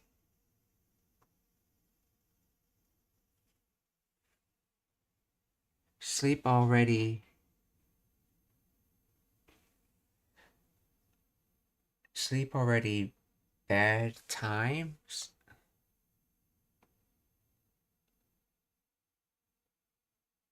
Let's see. Already.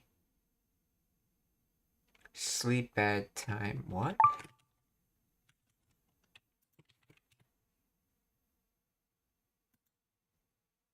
Yeah, neru or ne. So nena.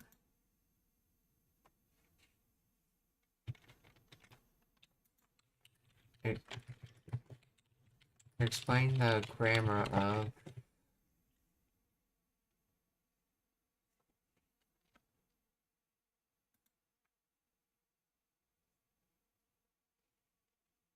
a concept equivalent of econ, which is the econ as in using the iku kanji.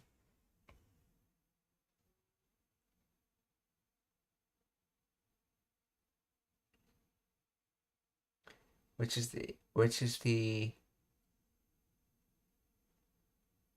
negative form of iku.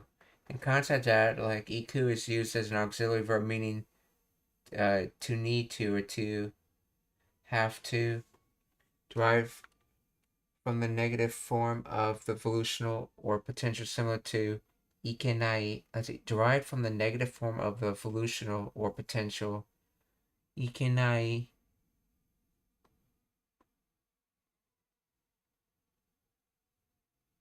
Negative form of the volitional or potential. So ikenai would be negative of the potential. But how is this related to the volitional?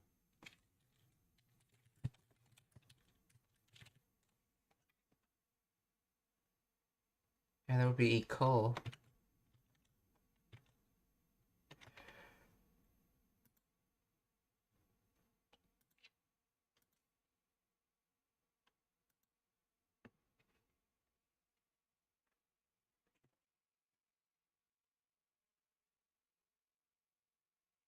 let's see. So yeah, ikanai, which is gonna be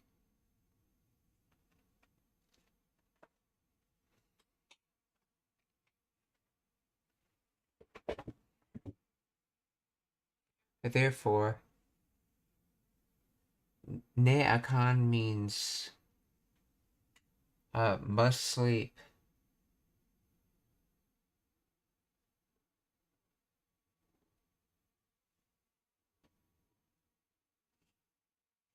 Or have to sleep. Okay, in standard Japanese, this would be ne na kereba.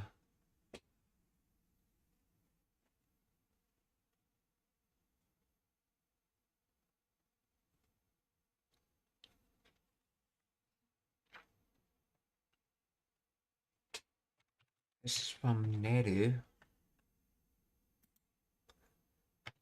So where did you...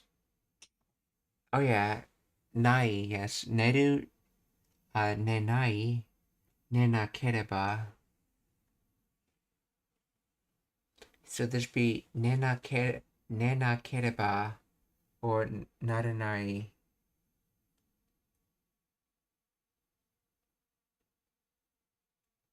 Or ne na kucha.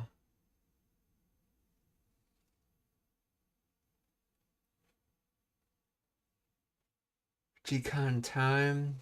Yeah, sentencing particle used in Kansai dialect to soften the statement and add emphasis implying a reason command similar to yo or na in standard Japanese.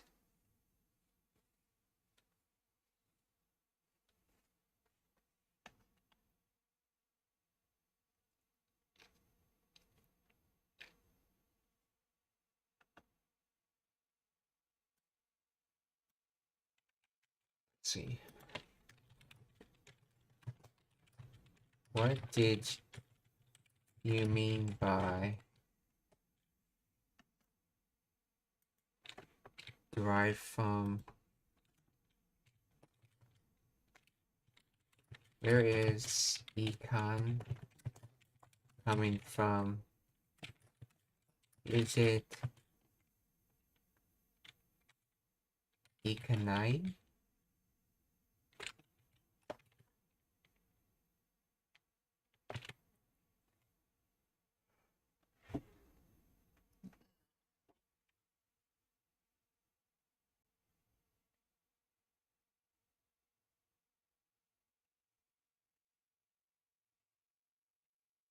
You are correct that econ is related to econite, but your relationship is specific to how the negation works and the dialects versus standard Japanese. Econ is the colloquial negative of iku in many Japanese dialects, including Kansai.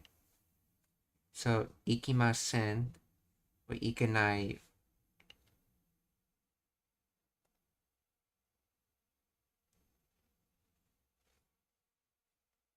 Ikanai or ikan, often pronounced, written as ikan. Okay. The n ending is a contraction of the classical negative auxiliary news. So econ literally means not go or does not go. Connection to must, okay.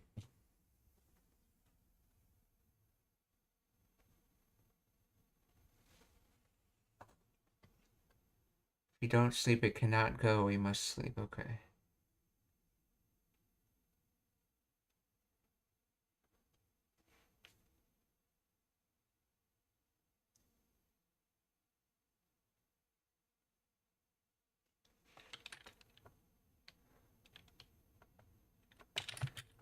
Yes. So econ comes from ikanai and not from ikenai. Or does econ come from ikanai?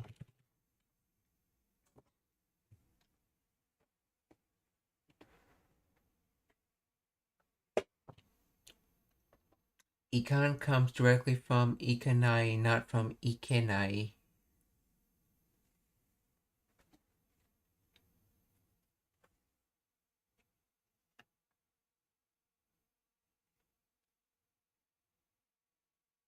While econ comes from econite, it is used interchangeably with econite in the specific grammar structure for must. If you don't go, it won't go. If you don't do it, it won't go, okay?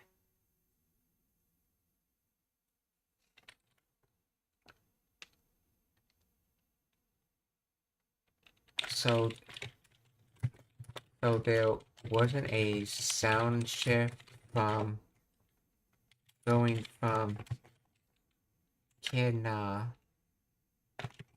and Ikenai to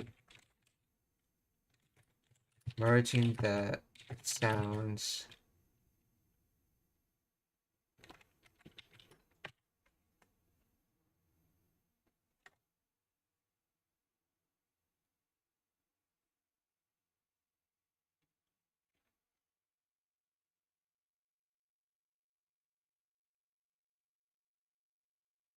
No, that was not a sound shift, okay.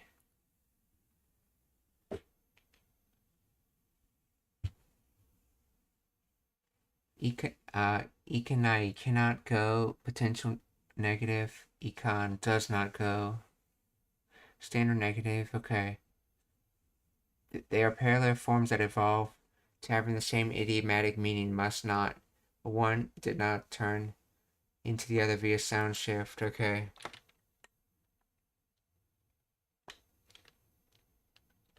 Is there a nuance difference when using econ versus econai?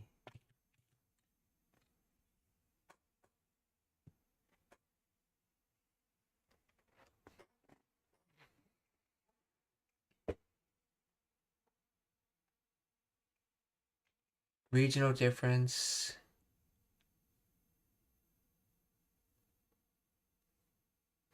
Econ is used in Western dialects like Kansai, Hiroshima, and Kyushu, or in literary archaic and standard speech. Okay. When used to express obligation, must do, must not do, ikanai often implies moral judgment, or the action leads to undesirable results. It is bad, wrong to do this. Okay, econ. In dialects, it is often more direct and factual. It simply states that the situation is a no-go or not permitted.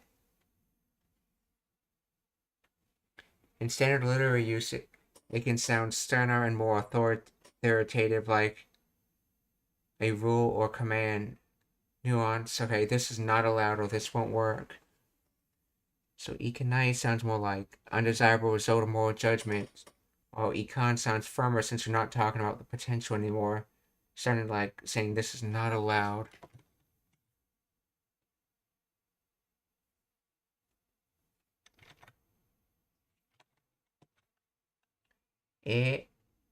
Eko wa mo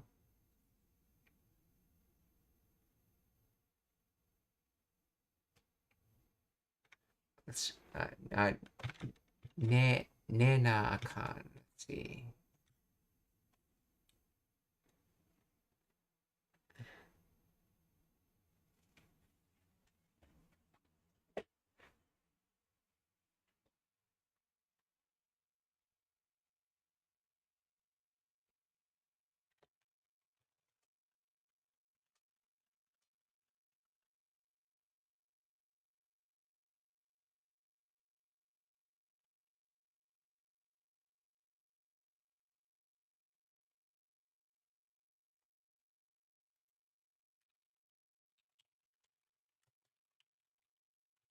Explain why it is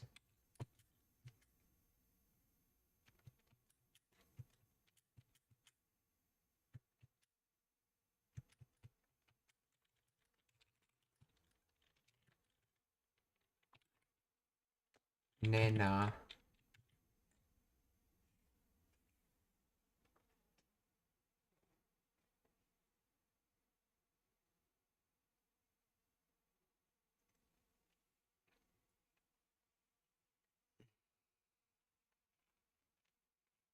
The na in nana comes from the negative stem, also called the nai stem of the imperative form of the verb. Okay, dialect unedu, drop the ru and add nai, nenai, okay, do not sleep.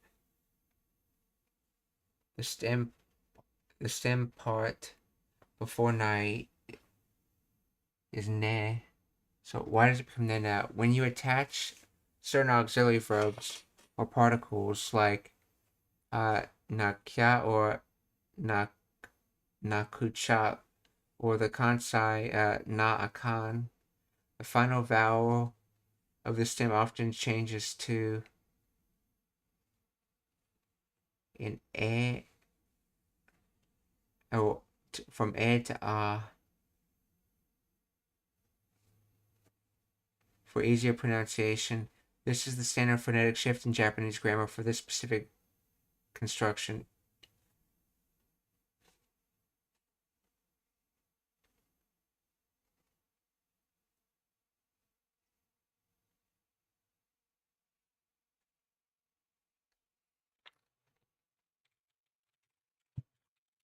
If it is from nenai, then the na is already there.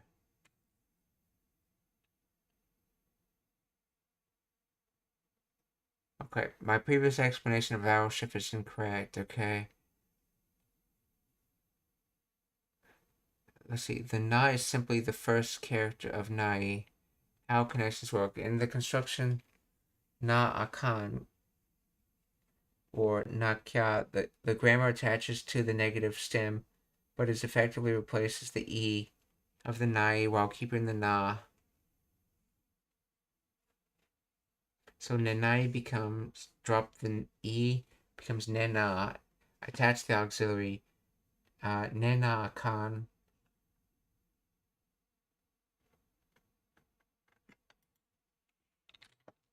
So we have to check to make sure you're not getting a BS answer from an AI if something doesn't make sense. Isn't a con its own separate word and not a suffix? So why would the e drop?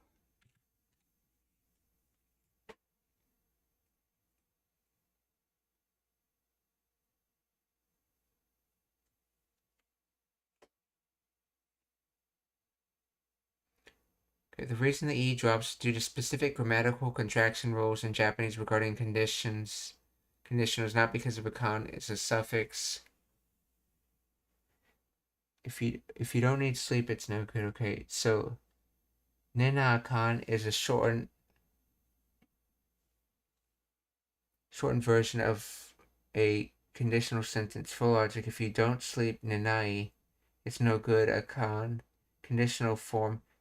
Okay, to say if you change the nai to nakereba. So not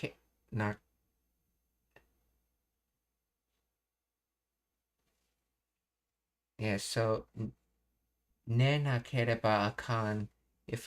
If you don't sleep, it's no good. Colloquial contraction. In rapid speech, both as standard and kansai, the nakereba is heavily contracted to na kya or na. Okay, so this is like the kya contraction, only you don't need the kya. So in standard Japanese, you contract it to ne na kya. In Kansai Ben, you contract it to ne na kereba to ne na. Okay, so this is equivalent to ne na kereba.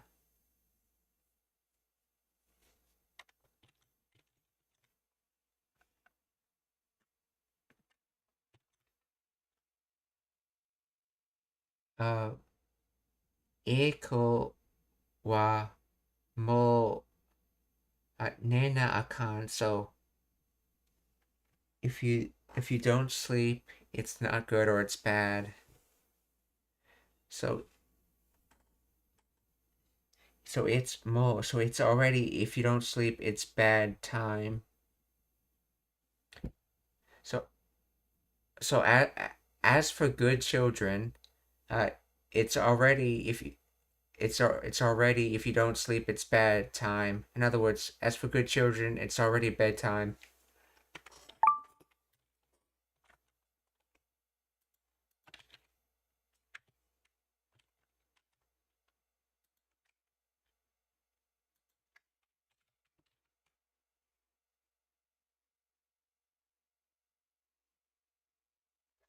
Let's see, it's already past bedtime for a good girl like you. Okay. Okay, yeah, it's taking the previous sentence into account.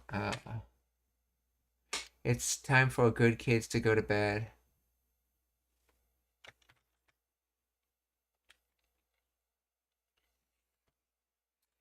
So, Eiko wa mo nena akan jikan yare.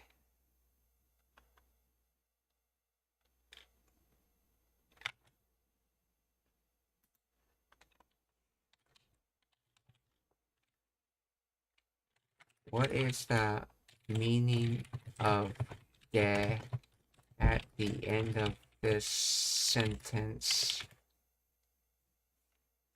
Remember, it wasn't used exactly like yo, it was moved similar to yo.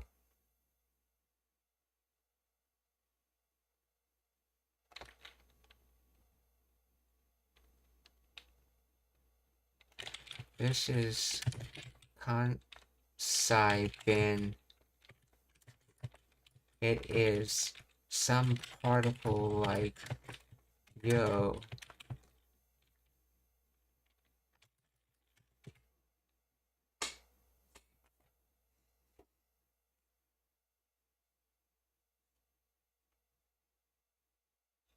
De at the end of the sentence functions similar to the standard Japanese yo, but with distinct regional nuance. Emphasis and assertion. Like yo, it is used to emphasize the speaker's statement, assert an opinion, or provide information the listener might not know. Soften the tone. While assertive, Kansai de often sounds softer, friendlier, and less abrupt than the standard yo. It adds conversational, chatty flavor to the sentence. Explanation. It's frequently used when explaining a reason or situation, implying because or you see without needing to finish the thought. Key difference. Okay, in concept, and de often attaches directly to the copula ya. So that's okay. So dayo or yade. While yo can sometimes sound pushy and strongly informative depending on the tone, de maintains lighter, more inclusive tone, inviting agreement or understanding rather than just dumping information. So it can be informational, but it's like more casual information or softer informationer.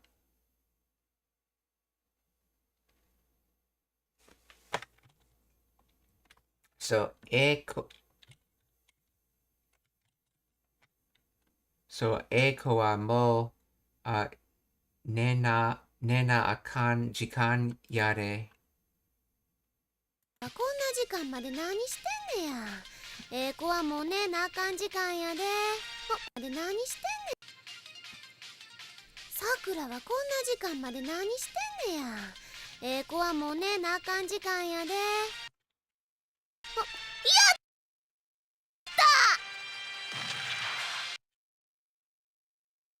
こんな時間まで何してんねや。子はもう寝なあかん時間やで。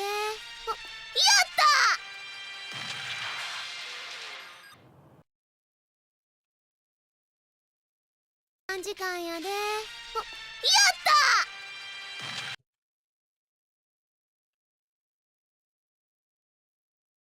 た子はもう寝なあかん時間やで。やっ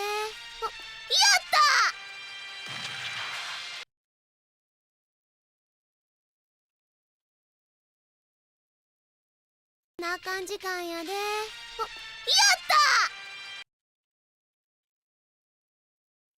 た Tatakau Maho, so attack, magic, dogu,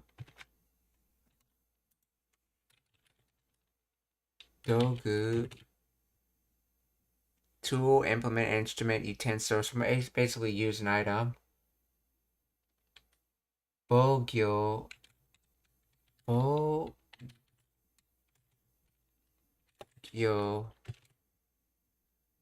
Defense. Safeguard protection. Oh, yeah, that's right. In older Final Fantasy games, there was a defense option where you could basically set a character to block for another character. So if they get attacked during the attack sequence, they'll jump in front and take the hit instead. That's probably what that is. Bogyo. Then Nigeru or run. So attack, magic, item, guard or defend, and then run.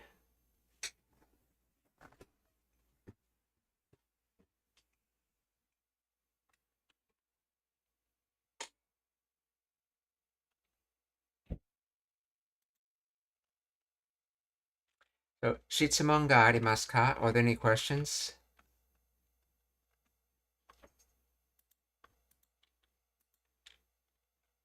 If not, we're going to raid, so please stick around for that.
Let's see.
Okay, we'll look for someone else to raid while I'm asking him to change his raid settings. So let's see who to raid. The second raid.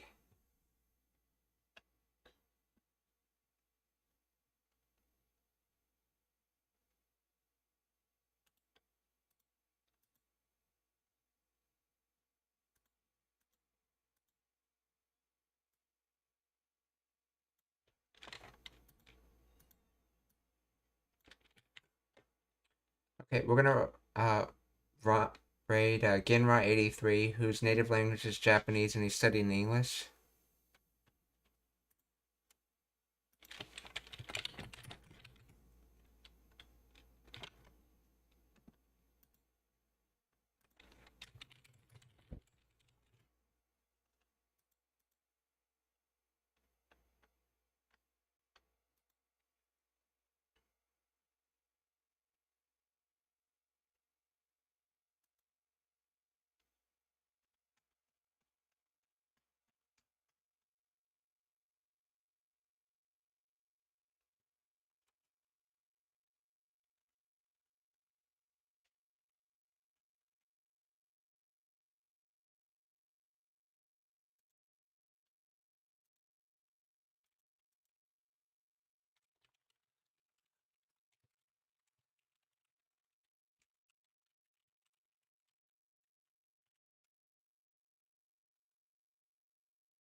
Okay, and let's see for the third person.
Yeah, we're gonna raid for the third raid Varda Elentardi for the who's playing Once Human.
Okay, so that first raid, since it takes a new stream to start the settings, we're gonna raid Kazuma instead, who's drawing anime manga art.